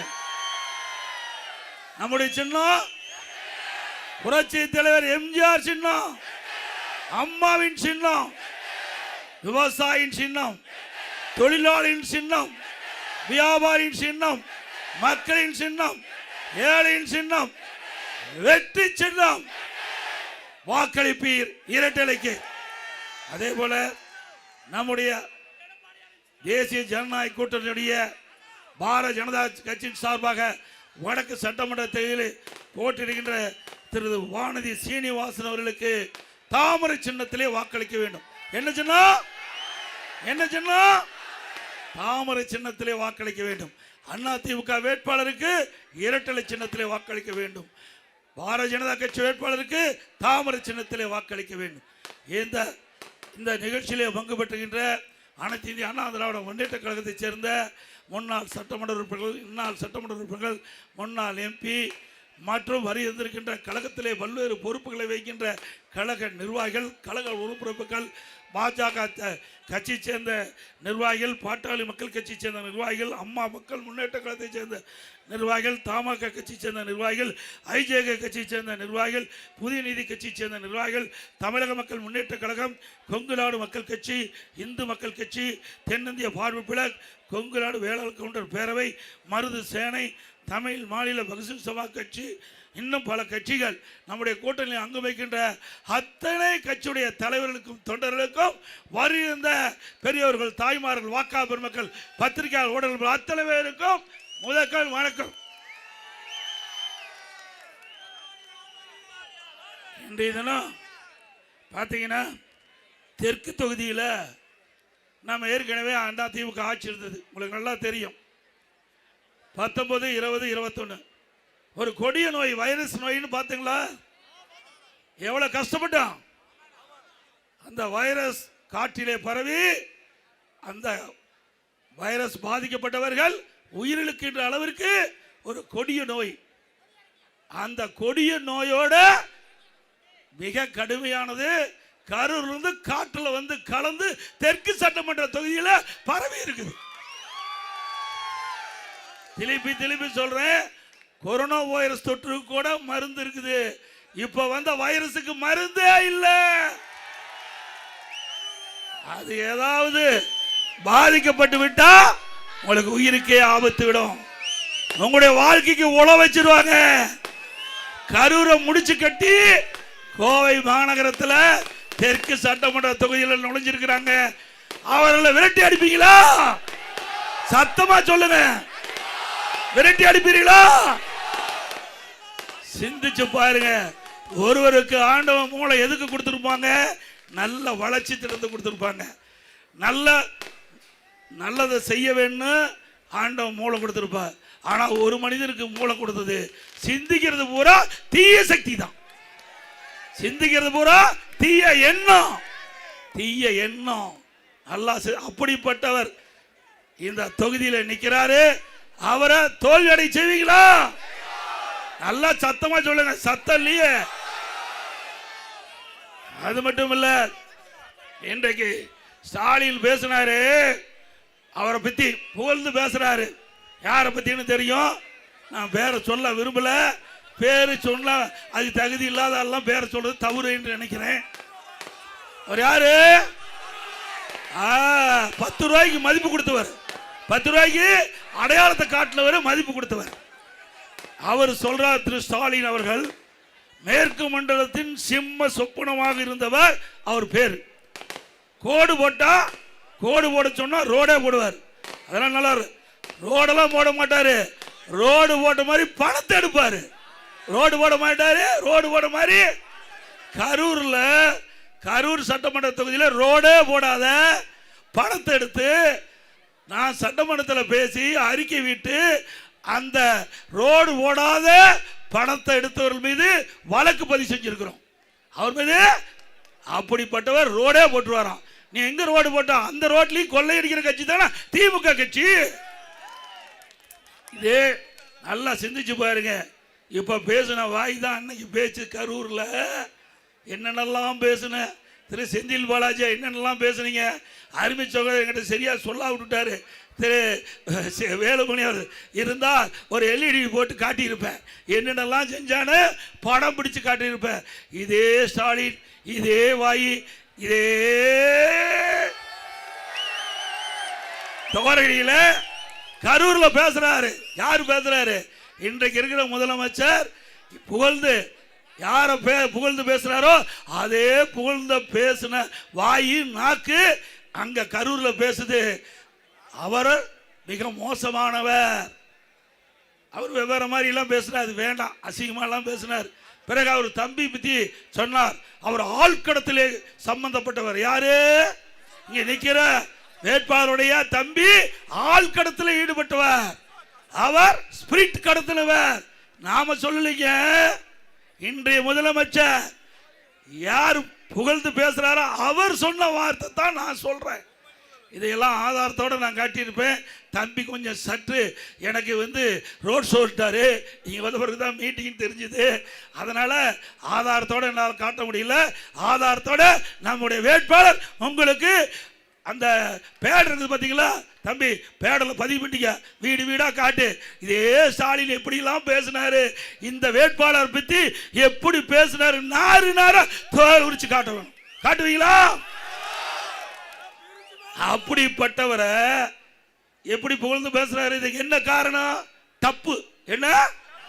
கரெக்டா மாமூல் கொடுக்குறாங்க. தலைமைக்கு சேர வேண்டியதை கரெக்டா போகுது. நான் ஏற்கனவே சொன்னேன், ஆண்டவன் நல்லது செய்யறதுக்கு மூளை கொடுப்பார். ஆனா எந்தெந்த வழியில இதை சரி பண்ணணுமோ, எந்தெந்த வழியில இதை அதுக்கு மேல சொல்லக்கூடாது. தேர்தலில் விதிமுறைகள்லாம் இருக்குது. அதனால இதை எப்படி எப்படியெல்லாம்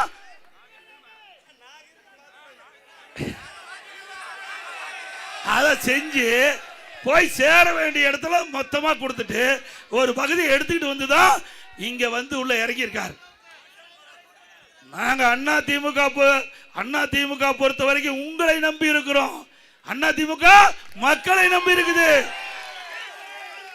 இங்க நிக்கிற வேட்பாளர் இதை நம்பி இருக்கார். எதை சொல்லுங்க நல்ல நீங்க நல்லா புரிஞ்சுக்கீங்க.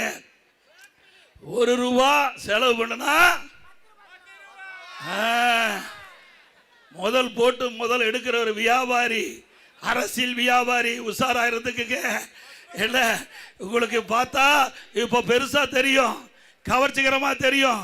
ஆனா பின் விளைவு என்ன என்பதை இப்பொழுதே சிந்தித்துக் கொள்ளுங்கள். கரூர்ல ஏன் உண்மையான இருந்தா கரூர்ல நிக்க வேண்டியதானே? இப்ப நான் எடப்பாடியில் நிக்கிறேன், சக தொண்டாமுத்தூர் நிக்கிறார். நம்ம எப்ப அவர் தொகுதி நிக்கிறாங்க, நீ ஏன் தொகுதி மாறி நிக்கிற? ஆக உன்ன மக்கள் நிராகரிச்சுட்டாங்க. அதனால அங்க வேலை இல்லை. நான் எடப்பாடியில் 11வது முறை நிக்கிறேன். 11வது முறை நிக்கிறேன்.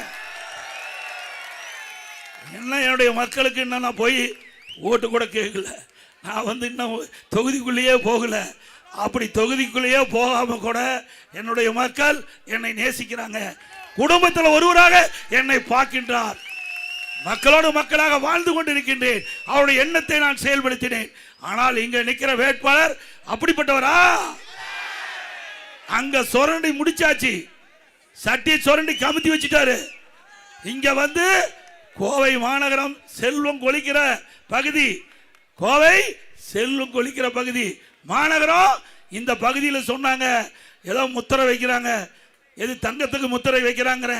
அவர் முத்திரை வச்சுட்டு போயிடுவார். நல்லா உஷாரா இருந்துங்க. அவர் முத்திரை வைக்கத்தான் வராரு. அந்த அந்த தொழிலையும் அவர் ஆரம்பிச்சிருவார்.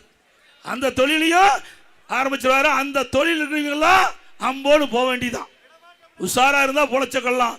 ஒரு படத்தில் சொன்னாங்க, விழித்துக் கொண்டவர்களெல்லாம் பிழைத்துக் கொள்ளார். இந்த தெற்கு தொகுதி சட்டமன்ற தொகுதியில் விழித்துக் கொண்டால் நீங்கள் பிழைத்துக் கொள்வீர்கள். அவ்வளவுதான். அப்புறம் சட்டமன்றத்தில் இங்கதான் இல்ல, சட்டமன்றத்தில் என்னென்னலாம் பேசுறாரு தெரியுமா?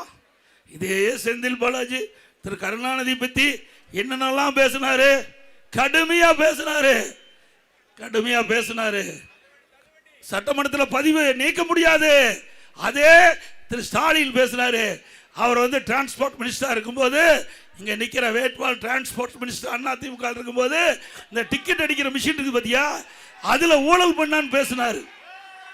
இப்படி எல்லாம் பேசிவிட்டு புனித நீராடி தூய்மையானவரா நிக்கிற மாதிரி அடையாளத்தை காட்டுறார். நல்லா பாத்துங்க, 5 கட்சி அமாவாசை. அவர் போகாத கட்சியே கிடையாது. 5 கட்சிக்கு போனதுல மட்டும் ஒரே 5 ஆண்டுல 2 சின்னத்துல நிறுத்தின பெருமை இங்க இருக்கிற வேட்பாளர்கள். முதல் அண்ணா திமுக நின்று ஜெயிச்சாரு, பிறகு அண்ணா திமுக இருந்து வெளியே நீக்கிட்டோம், போய் திமுக நின்று ஜெயிக்கிறார். அங்க பூரா வாரி விட்டார். இதே மாதிரி அதை செய்வோம் இதை செய்வேன், என்னுடைய கரூர் சட்டமன்ற தொகுதியில் தேனாரும் பாலாரும் ஓடும் எல்லாம் மக்கள் நம்பினாங்க, ஓட்ட குத்துனாங்க. நாமும் போட்டு இங்க வந்துட்டார். யாரு? தெற்கு சட்டமன்ற தொகுதிக்கு வந்துட்டார். தயவு செய்து அருள் கூர்ந்து நீங்க சிந்திக்க வேண்டும். ஒரு அரக்கன் மன்னிக்க முடியுமா? அரக்கன் எப்படிப்பட்டவர் உங்களுக்கு தெரியும். அரக்கனை விட கொடியமானவர், அரக்கனை விட கொடியமானவர். அப்படிப்பட்ட மனிதாபிமானம் இல்லாத, மனித இரக்கம் இல்லாத ஒருவர் இந்த தொகுதியில் போட்டியிடுறார். அருள் கூர்ந்து தயவு செய்து கொங்கு நாட்டு மக்கள் விழிப்புணர்வுகள், சிந்தித்து பார்க்கக்கூடியவர்கள், எது சரி தவறு என்று எடை போட்டு அதற்கு தக்க தீர்ப்பளிக்கக்கூடிய மக்கள், இந்த மண்ணில் பிறந்த மக்கள், அவர்கள் நியாயமான தீர்ப்பை வழங்குவீர்கள், நல்லவரை தேர்ந்தெடுப்பீர்கள். திரு அர்ஜுனன் அவர்களையும் திரு ஜெயராமன் அவர்களையும் வாணி சீனிவாசன் தேர்ந்தெடுக்கப்படும். இன்றைக்கு கொடுக்குறாங்களே, எவ்வளவு என்னென்னமோ கொடுக்குறேங்கிறாங்க. தேர்தல் விதிமுறை இப்படியே பேச முடியாது. இன்றைக்கு என்ன திராவிட முன்னேற்ற கழகம் ஆட்சிக்கு வந்த பிறகு என்னென்ன செஞ்சிருக்கிறாங்க சிந்திச்சு பாருங்க. இன்னைக்கு வரி, குடிநீர் வரி உயர்த்தியாச்சு, குப்பைக்கு வரி போட்டாங்க. போதாத காலத்துக்கு குப்பைக்கு வரி போட்ட ஒரே அரசாங்கம் இந்தியாவில் தமிழ்நாடு அரசாங்கம். வீட்டு வரி 100%, கடைக்கு 150%, ஆண்டுக்கு 6% உயர்வு. கரண்ட் பில்லு, கரண்ட் தொட்டா தான் ஷாக் அடிக்குது, கரண்ட் பில்லு கேட்டாவே ஷாக் அடிக்குது. அப்படி 67% கரண்ட் பில் உயர்வு. எவ்வளவு விலை உயர்வு! இதை கட்டுப்படுத்துறதுக்குள்ள இந்த அரசாங்கத்தில் எந்த வித முயற்சி எடுக்கல. விலைவாசி அரிசி 1 கிலோ 30 ரூபா ஏறியாச்சு, எண்ணெய் 1 லிட்டர் 60 ரூபா ஏறியாச்சு, பருப்பு 1 கிலோ 60 ரூபா ஏறியாச்சு. எல்லா உணவுப் பொருள் விலை வெண்ணை முட்டுகிட்ட அளவு உயர்ந்து போச்சு. இதை தடுப்பதற்கு வக்கில்லாத, கையிலாகாத, திறமையற்ற முதலமைச்சர் தமிழகத்தை ஆண்டு கொண்டே கண்டார். இன்னைக்கு கோவை மாநகரத்திலே தொழிலாளர்கள் நிறைந்த மாநிலம். இரவென்றும் பகலென்றும் பாராமல் தொழில் செய்கின்ற அந்த மக்கள் இன்றைக்கு வாழ முடியாத ஒரு சூழ்நிலை. அப்படிப்பட்ட காலகட்டத்தில் தேர்தலை நீங்கள் சந்திக்கிறீங்க. ஒவ்வொரு வாக்கும் முக்கியம். நீங்கள் போடுகின்ற வாக்கு தமிழகத்திலே ஒரு நல்ல ஆட்சி மலர்கின்றதற்கு போடுகின்ற வாக்காக நீங்கள் எண்ணி போட வேண்டும். மீண்டும் தீய சக்தி திமுக, ஏற்கனவே பொன்மன உச்சம்பல் புரட்சி தலைவர் எம்ஜிஆர் சொன்னார், தீய சக்தி திமுகவை வேரோடு தமிழகத்தில் அழிக்க வேண்டும் என்று. அழிப்பீங்களா? அது மட்டும் இல்ல, இன்றைக்கு ஸ்டாலின் என்ன, நாம கேட்கிற கேள்விக்கு பதில் சொல்ல முடியல. ஆனா தமிழ்நாட்டுக்கும் டெல்லிக்கும் பிரச்சனையா? தமிழ்நாட்டுக்கும் என்னடா பிரச்சனை வந்து சொல்லு, என்ன பிரச்சனை வந்திருக்கு சொல்லு. டெல்லி இப்ப எங்க தேர்தல் நடக்குது? தமிழ்நாட்டில் நடக்குது. என்ன தேர்தல்? அப்ப சட்டமன்ற தேர்தலை பத்தி தானே பேசணும். டெல்லி எதுக்கு இழுக்கிற? இல்ல, அண்ணா திமுக பத்தி பேசுறதுக்கு ஒண்ணும் இல்ல. அண்ணா திமுக பத்தி எந்த வித தவறான செய்தி சொல்லுவதற்கு அவர்கிட்ட ஆதாரம் இல்லை. அதனால தமிழ்நாட்டுக்கும் டெல்லிக்கும், தமிழ்நாட்டுக்கும் டெல்லிக்கும் அப்பனும் மகனும் மாத்தி மாத்தி பேசுறான். நான் தெளிவா சொல்றேன், அண்ணா திமுக ஆட்சி 10 ஆண்டு காலம் 11 இருந்து 2021 என்ன தவறு சொல்லு, நான் பதில் சொல்ல தயார். உங்க ஆட்சியில ஊழல் நிறைந்து மலிந்து கிடக்குது, ஊழல் நிறைந்து மலிந்து வழிந்து கிடக்குது. அதுக்கு பதில் சொல்ல வக்கில்ல. எங்களை பத்தி பேசுற, நாங்க தெளிவா சொல்லிட்டோம். அண்ணா திமுக கூட்டணி அமைச்ச உடனே சொல்லியாச்சு. அன்றைய தினம் மாண்புமிகு உள்துறை அமைச்சர் திரு அமித்ஷா அவர்கள் நானும் அவரும் சந்தித்து அங்க ஐடிசி ஹோட்டல்ல முதல்ல பேட்டி கொடுக்கிறோம். கூட்டணி அமைச்ச உடனே அண்ணா திமுக பாரதிய ஜனதா தேசிய ஜனநாயக கூட்டணி அமைக்கப்பட்டு விட்டது.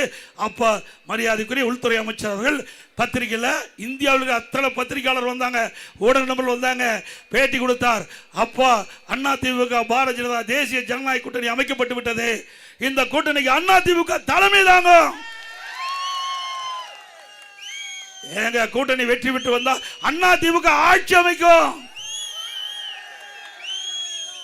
இந்த கூட்டணிக்கு இபிஎஸ் முதலமைச்சருடைய வேட்பாளர், எங்க கூட்டணிக்கு முதலமைச்சர் வேட்பாளர் இபிஎஸ். அன்றைக்கே சொல்லி ஆகிவிட்டது. அப்புறம் எதுக்கு டெல்லிக்கு தமிழ்நாட்டுக்கு, டெல்லிக்கு தமிழ் இது இருந்தா உண்டு, இது எல்லாம் என்ன பேசுறது சொல்லுங்க பார்க்கலாம். இப்போ ஒரு கூட்டணி அமைச்சாச்சு, கூட்டணியுடைய பிரதான கட்சி நாம எல்லாம் ஒன்னா சேர்ந்து பேசி முடிவு பண்ணி தேர்தல் தெளிவா பேசியாச்சு. யார் கூட்டணி அமைக்கிறது, யார் கூட்டணிக்கு தலைமை, யாருடைய ஆட்சி அமைக்கணும், யார் கூட்டணியுடைய முதலமைச்சர் வேட்பாளர் எல்லாம் தெளிவா சொல்லியாச்சு. அரைச்சமாவே அரைச்சிட்டு இருக்காரு, வேற ஒன்றும் தெரியாது. இருந்தா தானே அது வேண்டாம்ப்பா. அதெல்லாம் ஒருத்தர் கேஸ் வேற போட்டுக்கிறேன் மேல. ஏங்க பால்டா எல்லாம் பேர் ஏதாவது சொல்லணும், நான் பேர் எங்கேயுமே பேரை சொல்லதா. பத்திரிகையாளர் இருக்காங்க, ஊடக நம்பர் இருக்காங்க, ஏன் பேர் சொன்னாங்களா? எங்கேயுமே பேரை சொல்ல. ஏன் ஒருத்தருக்கு மட்டும் கோவம் பொத்துக்கிட்டு வருது? குற்றமுள்ள நெஞ்சு ஏதோ வேணாலும் மண்டிக்க, அதை பத்தி எல்லாம் கவலையே இல்லை. எல்லாம் பார்த்துட்டு வந்தா இந்த பதவியில் இருக்கிறோம். நான் மட்டும் இல்லை, எங்க தொண்டனை கூட தொட்டு பார்க்க முடியாது. தொண்டனை கூட இங்க இந்த கரூர் அங்கிருந்து இங்க வந்து இறக்குமதி பண்ணிருக்க ஒரு ஆளு இங்க நிக்கிறார்ல, எவ்வளவு வழக்கு போட்டிருக்கிறார். கரூர் சட்டமன்ற தொகுதியில் அதிமுக காரன் மீது இந்த காவல்துறை பொய்யான வழக்கு பல போட்டிருக்குது. அத்தனையும் தோண்டி எடுக்கப்படும். அதிமுக ஆட்சிக்கு பிறகு தவறான வழக்கு பதிவு செய்த எவ்வளவு பெரிய அதிகாரி இருந்தாலும் கடுமையா நடவடிக்கை எடுப்பேன். அன்னைக்கு இருந்த பழனிசாமி வேற, இனிமேல் வர்ற பழனிசாமி வேற.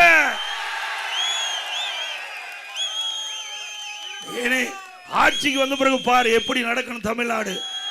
ஸ்டாலின் அவர்களே, இங்க இருக்கிற வேட்பாளர் திரு செந்தில் பாலாஜி நல்லா புரிஞ்சுக்க.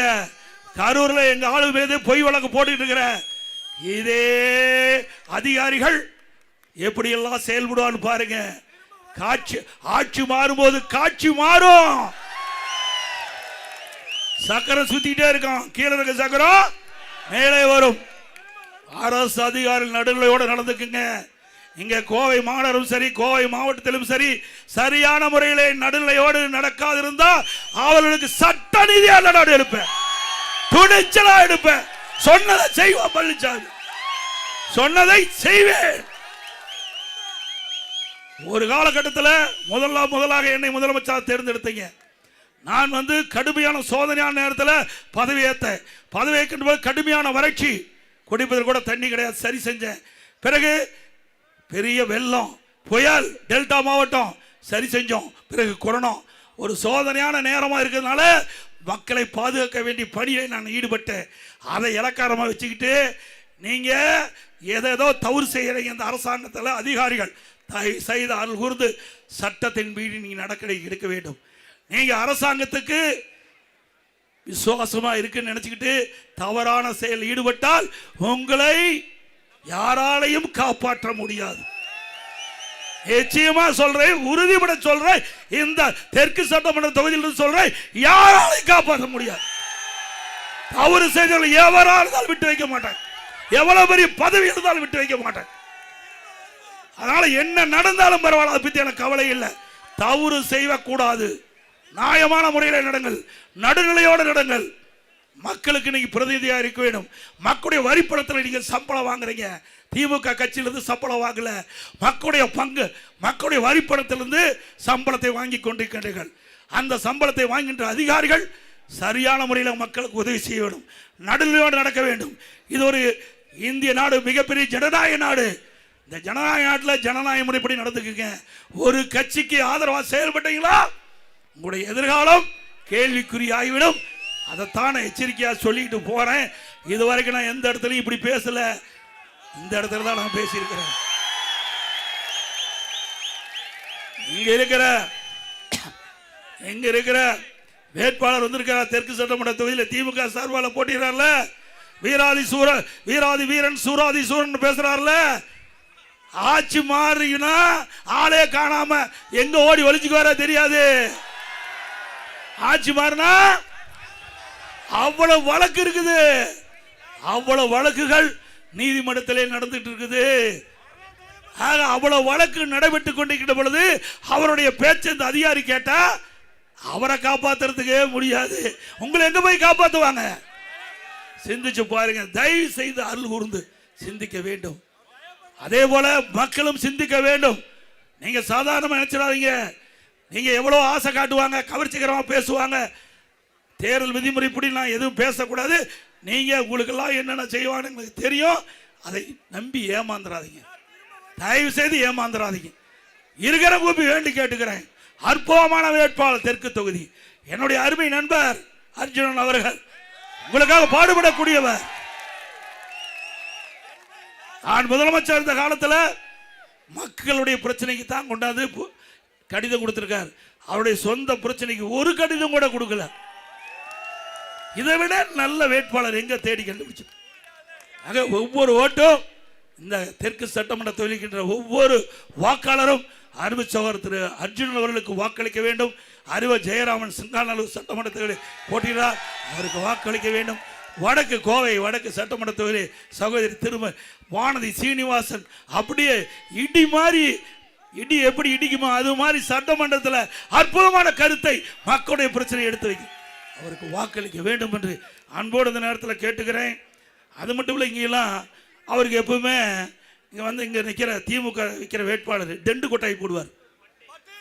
பட்டி என்ன நாமெல்லாம் மனிதர்களா ஆடு மாடா பட்டியில் அடைக்கிறதுக்கு? ஆட்டுப்பட்டி போடுறாரா? அதெல்லாம் ஆட்டுப்பட்டியில் நல்லா இரும்பு கதவு போட்டெல்லாம் அடைக்க போகிறேன், கவலைப்படாது.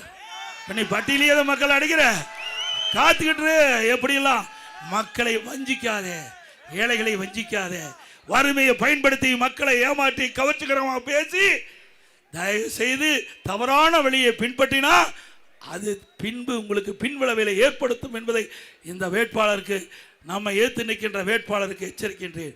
இந்த டெண்டு போடுறது, இந்த ஆளை கொண்டாந்து அடைக்கிறது, இதையெல்லாம் விற்று நியாயமான முறையில் ஜனநாயக முறைப்புள்ள மக்களை சந்தி. அதே மாதிரி அதிகாரிகள் அதே மாதிரி தான் இந்த டெண்டு கொண்டாய் போடுறதெல்லாம் இந்த ஆட்டை மாட்டை அடைக்கிற மாதிரி அதையெல்லாம் வேடிக்கை பார்த்துட்டு இருந்தால் எந்தெந்த பகுதியில் எந்தெந்த அதிகாரி தக்க நடவடிக்கை எடுக்கலோ அதையெல்லாம் பட்டியல் போட்டு எங்கள் ஆள் கொடுப்பாங்க, எதிர்காலத்தில் பாதிக்கும். அதையும் நான் சொல்லிட்டேன். அப்புறம் சுயாட்சி வேட்பாளர் 18 பேரை போட்டு வச்சிருக்காராம். எவ்வளோ தந்திரம்! நான் தான் ஏற்கனவே சொன்னேன், நல்லதுக்கெல்லாம் மூளை பயன்படுத்த மாட்டாங்க. ஆண்டவன் கொடுத்த மூளை நல்லதுக்கெல்லாம் பயன்படுத்துவாங்க, கெட்டதுக்கு தான் பயன்படுத்துவாங்க. 18 பேர் போட்டிருக்காங்களாம். 18 பேர் பினாமியா சுயேட்சையா போட்டு அங்கங்கே ஒரு கொட்டாய் போட்டு அமர வைக்கிறதாம். இதுக்கெல்லாம் மக்கள் ஏமாந்துருவாங்களா? ஏய், கொங்கு பகுதியிலே தலைநகரம் இருப்பது கோவை. இன்றைக்கு இந்த பகுதியுடைய வளர்ச்சி இன்றைக்கு கொங்கு மண்டலம் பூரா பரவி இருக்குது. இங்க இருக்கிற தொழில் கொங்கு மண்டலம் பூரா பரவி இருக்குது. இன்றைக்கு சிறு தொழில் இங்கே தான் அதிகம். அதிமுக ஆட்சிக்கு வந்தால் ஜிஎஸ்டியில் பிரச்சனைனாங்க, அதை இந்த சிறு தொழில் மக்களுக்கு அதிமுக ஆட்சி உங்களுக்கு துணை இருக்கும், அதில் இருக்கிற இடர்பாடுகள் களையப்படும். சிறு நடுத்தர குறு தொழில் பாதிப்புள்ளான அதை சரி செய்யப்படும். கொரோனா காலத்தில் கடனுதவி வழங்கணும், வட்டி குறைச்சோம். இந்த சிறு குறு நடுத்தர தொழில் தான் அதிகமான வேலைவாய்ப்பு கொடுக்குது. இந்தியாவிலேயே இன்றைக்கு தமிழ்நாட்டில் தான் சிறு குறு நடுத்தர தொழில் அதிகமாக இருக்குது, அதிகமாக தொழிலாளர்கள் பணிபுரிகிறாங்க. அப்படி கோவை மாநகரம், திருப்பூர் மாநகரம், இந்த சுற்று வட்டார பகுதியில் குறு சிறு நடுத்தர தொழில்கள் நிறைந்த பகுதி. இதில் ஏற்படுகின்ற பிரச்சனைகள் முழுமையாக களையப்படும். உங்களுக்கு என்னென்ன பிரச்சனை இருக்குதோ அதெல்லாம் சரி செய்யப்படும்.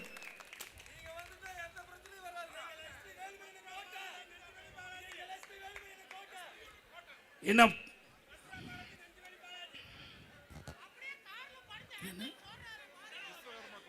அதே போல விஸ்வகர்மா கோரிக்கை கொடுத்திருக்கிறீங்க, அதுவும் நிறைவேற்றி தரப்படும். விஸ்வகர்மா கோரிக்கை கொடுத்திருக்கீங்க, நிறைவேற்றப்படும். இன்னும் பல சமூகம், பல அமைப்புகள் என்னிடத்தில் கோரிக்கை கொடுத்திருக்கிறீங்க.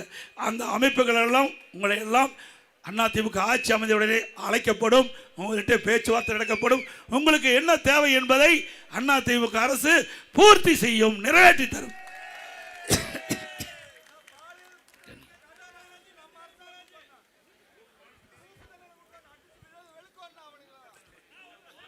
சொல்லியாச்சு. அதே போல இன்னைக்கு கருப்பு கொடி வீடு பூரா கட்டுறாங்க. நான் வந்தேன் கோவையில், எங்கேயுமே கருப்பு கொடி இல்லை. எங்கேயும் நான் பார்த்துக்கிட்டே வந்தேன், எங்காச்சும் இங்கே கோவை மக்கள் உஷாரான மக்கள், விழிப்புணர்வு மக்கள். திரு ஸ்டாலின் அவர்களே, நான் கேட்குற கேள்விக்கு பதில் சொல்ல முடியல.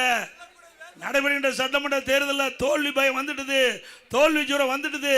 அதனால பாராளுமன்ற தொகுதி வரமுறை தமிழ்நாட்டுக்கு பாதிப்புன்னு திரு ஸ்டாலின் அவர்களே ஏற்கனவே உள்துறை அமைச்சர் சென்னைக்கு வந்த பொழுது, தமிழ்நாட்டுக்கு வந்தபோது, தமிழ்நாடு எந்த விதத்திலும் பாதிக்காது,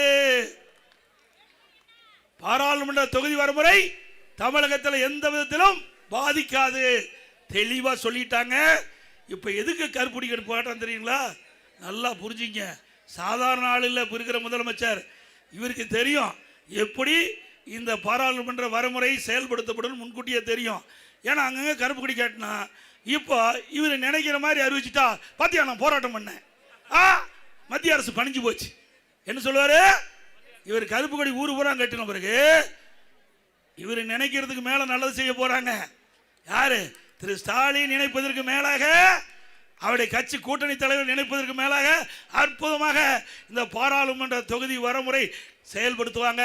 அப்ப என்ன சொல்லுவார் தெரியுமா? இன்றைய முதலமைச்சர் ஸ்டாலின், நான் கருப்பு கொடி வீடு பூரம் தமிழகத்திலே கட்டிய காரணத்தினால் மத்திய அரசு பயந்து போய் நான் சொல்லுவதை ஆமோதித்து அதை நிறைவேற்றும் சொல்லுவார்.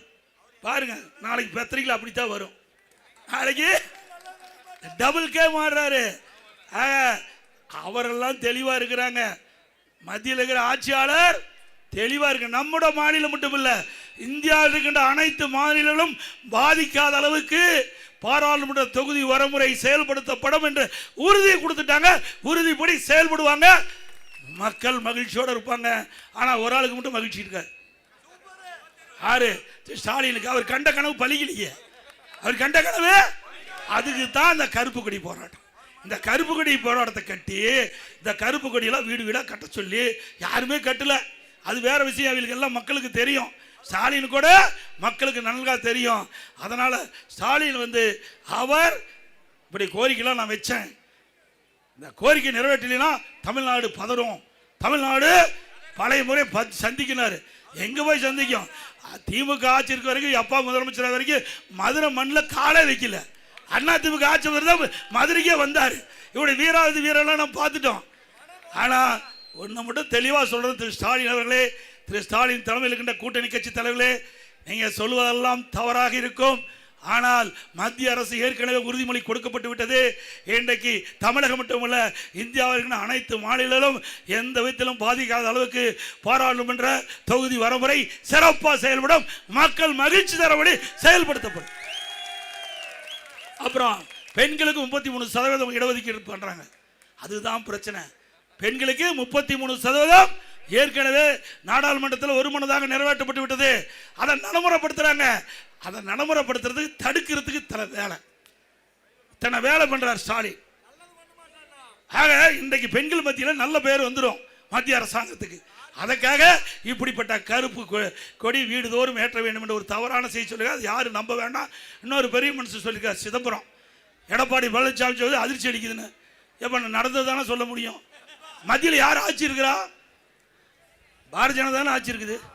மத்தியில் இருக்கிற ஆட்சியாளர் சொல்றேன்னு சொன்னா வேற யாரு சொல்றது? சிதம்பரம் சொன்ன சொல்ல முடியும். நான் திரு சிதம்பரம் சொன்னார்னே சொல்ல முடியும். மத்தியில் இருக்கிற உள்துறை அமைச்சர் சொன்னாருன்னு சொன்னா அது எப்படி எடப்பாடி பழனிசாமி சொல்றானா?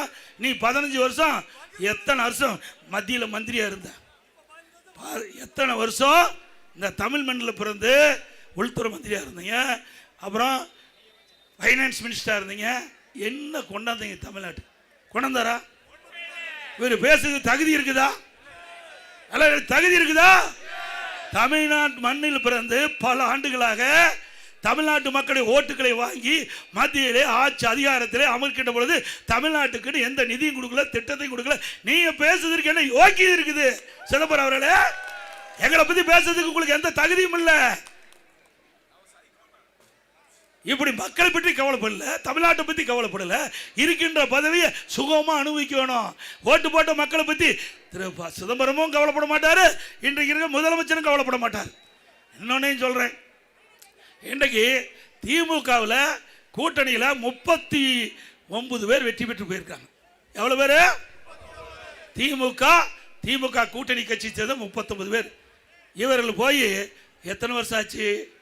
இப்போ கிட்டத்தட்ட நாடாளுமன்ற தேர்தல் 24 முடிஞ்சதில்ல, 25 அதுக்கு முந்தையும் 19 ஜெயிச்சாங்கல்ல. ஏதாவது தமிழ்நாட்டு மக்கள் குரல் கொடுத்தாங்களா? அங்கெல்லாம் பெஞ்ச தேய்ச்சிக்கிட்டு இருக்கிறாங்க. நீ போறது ஒன்று தான், போகாது ஒன்று. உங்களுக்கு ஓட்டு மக்கள்லாம் ஓட்டு போடுறது வேஸ்ட். உண்மைதானே? என்ன போய் தமிழ்நாட்டு மக்களுக்காக நாடாளுமன்றத்தில் குரல் கொடுத்து அழுத்தம் கொடுத்து பெற்றுக்கிறீங்க? இதே அண்ணா திமுக இருந்தது, காவிரி நதிநீர் பிரச்சனை வந்தது. அந்த காவிரி நதிநீர் பிரச்சனை வந்தபோது நாம பாரதிய ஜனதாவோட கூட்டணி அமைச்சிருந்தோம். அந்த காலகட்டத்தில் உச்சநீதிமன்றம் அளித்த தீர்ப்பை மத்திய அரசு வெளியிடுவதிலே காபதாம் செஞ்சது. உடனடியாக நாம் பல முறை கோரிக்கை வச்சோம். அப்ப மத்திய அரசு காலதாமம் செய்த காரணத்தில் தமிழ்நாடு மக்கள் விவசாயிகள் போராட தயாரானாங்க. அவர்கள் கோரிக்கை வச்சாங்க, நீ மத்திய அரசுக்கு அழுத்தம் கொடுக்கணும்.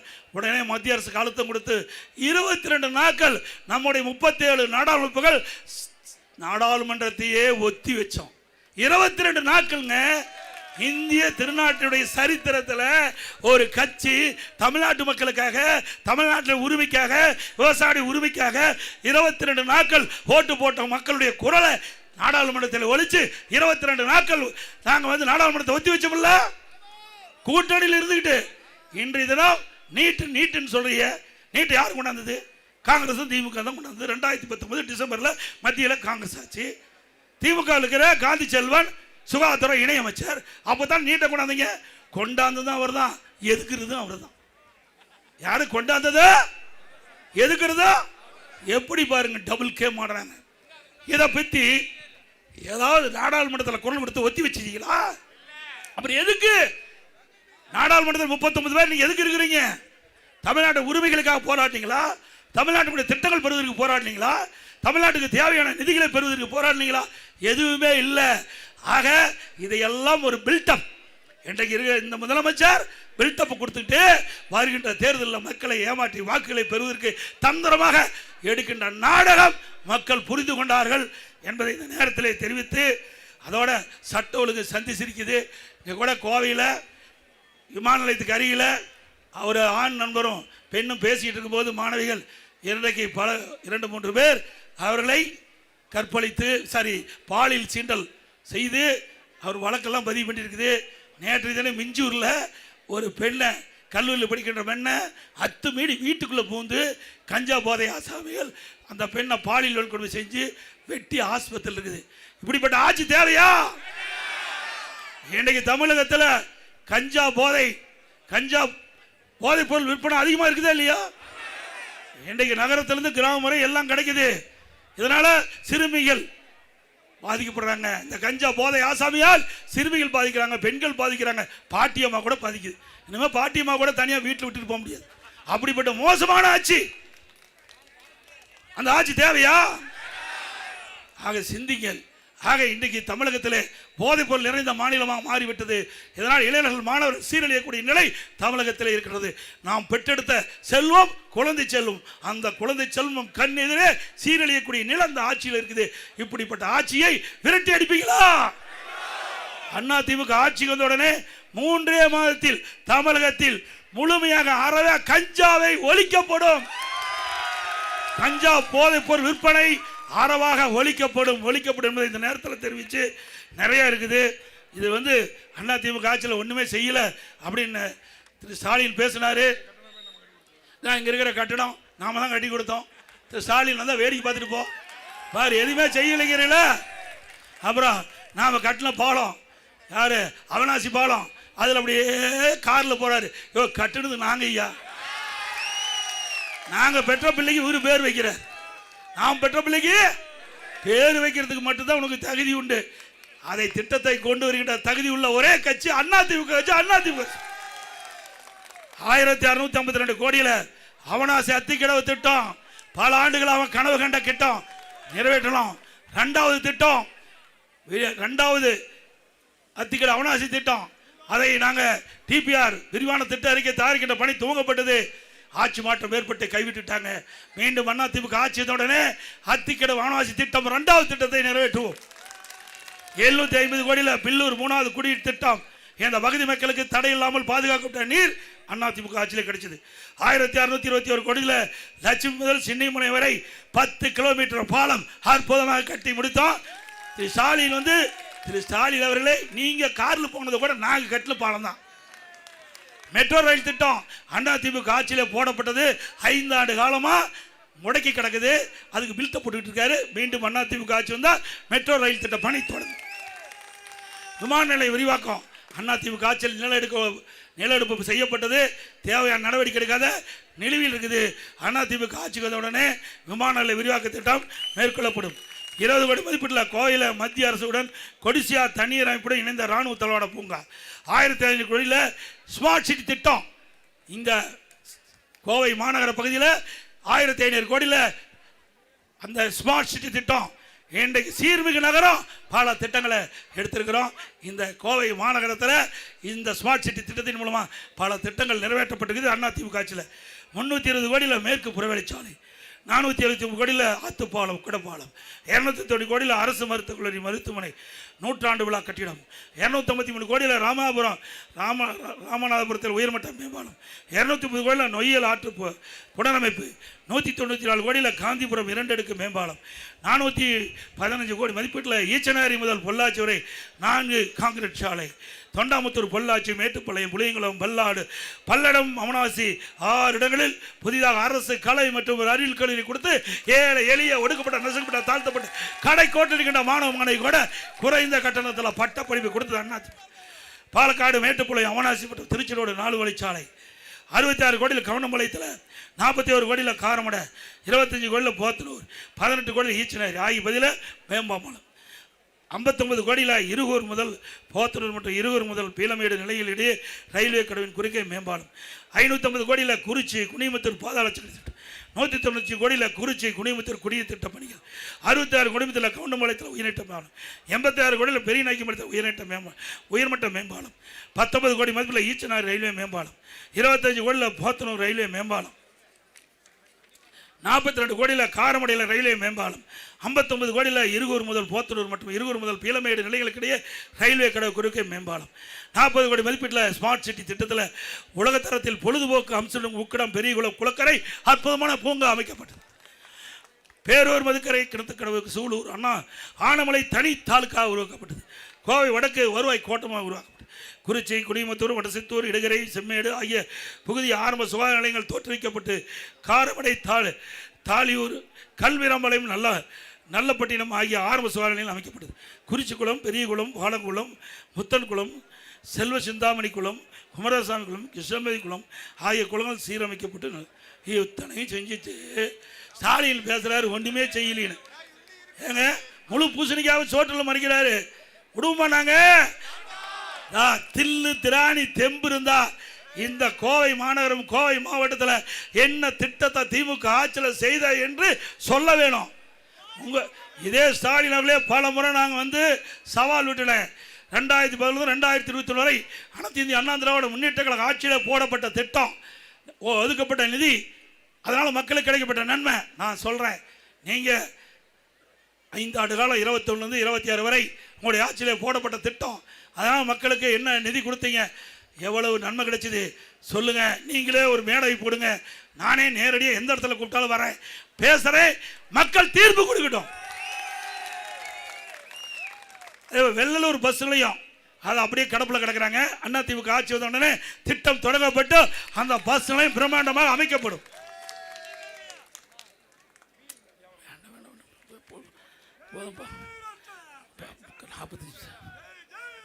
அதே போல அரசு ஊழியர்கள் ஏங்க படிக்காதையும் ஏமாத்திட்டான், படிச்சவர்களையும் ஏமாத்திட்டார். படிக்காதவங்களையும் படிச்சவங்களையும் தயவு செய்து அரசு ஊழியர்கள் இனிமையாக சிந்திச்சு பாருங்க. தேர்தல் நேரத்தில் என்ன வாக்குறுதி கொடுத்தார்?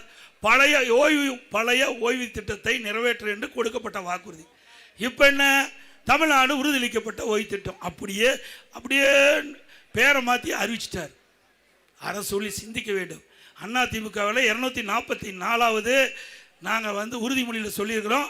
அதிமுக ஆட்சி வந்தால் அனைத்து சங்கங்களையும் அழைப்போம், பேச்சுவார்த்தை நடப்போம், உங்களுக்கு தேவையான தீர்வை எங்களால் முடிந்ததை செய்வோம்.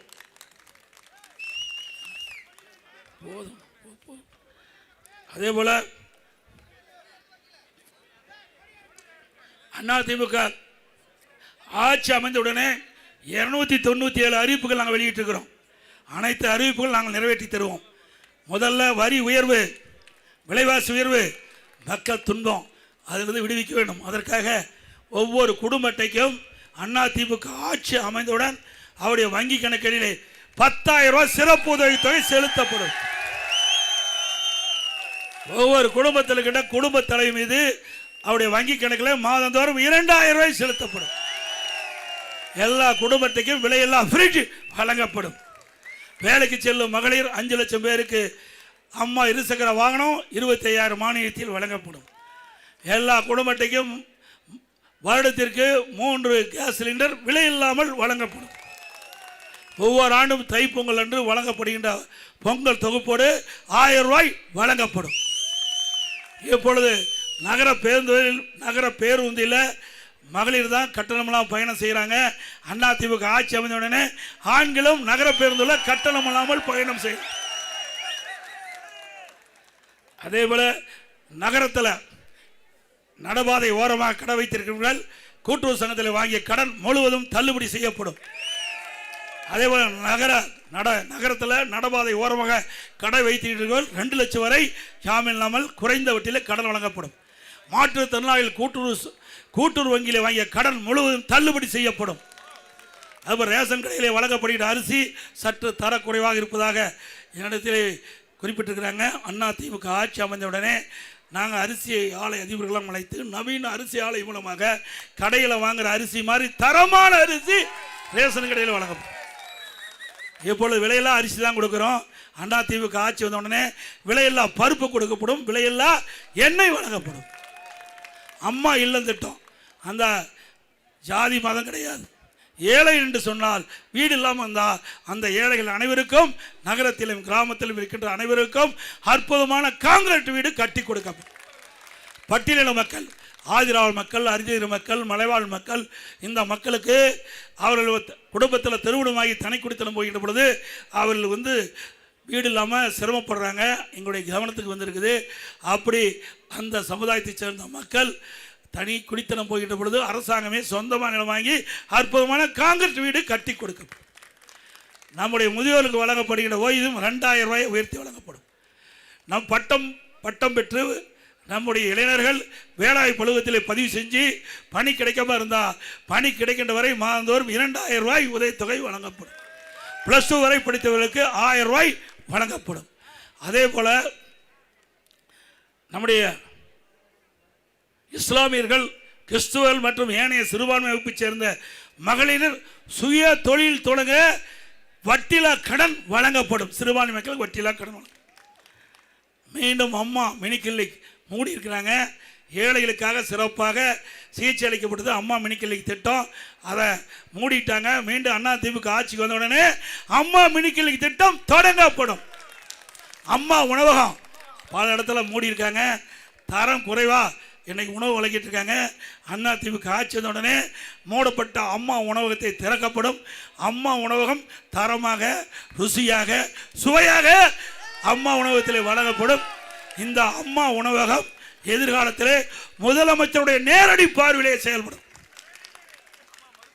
அதே போல ஜல்லிக்கட்டு அதே போல இந்த மாட்டு வண்டி, லேக்லா வண்டி, இதெல்லாம் ரேஸ் விடுறீங்க.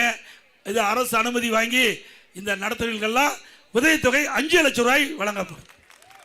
இந்த ஜல்லிக்கட்டு போட்டியில் கலந்து கொண்டு இருக்கிற வீரர்கள் ஏதாவது உயிரிழந்தால் அந்த குடும்பத்துக்கு 10 லட்சம் ரூபாய் கிடைக்கப்படும்.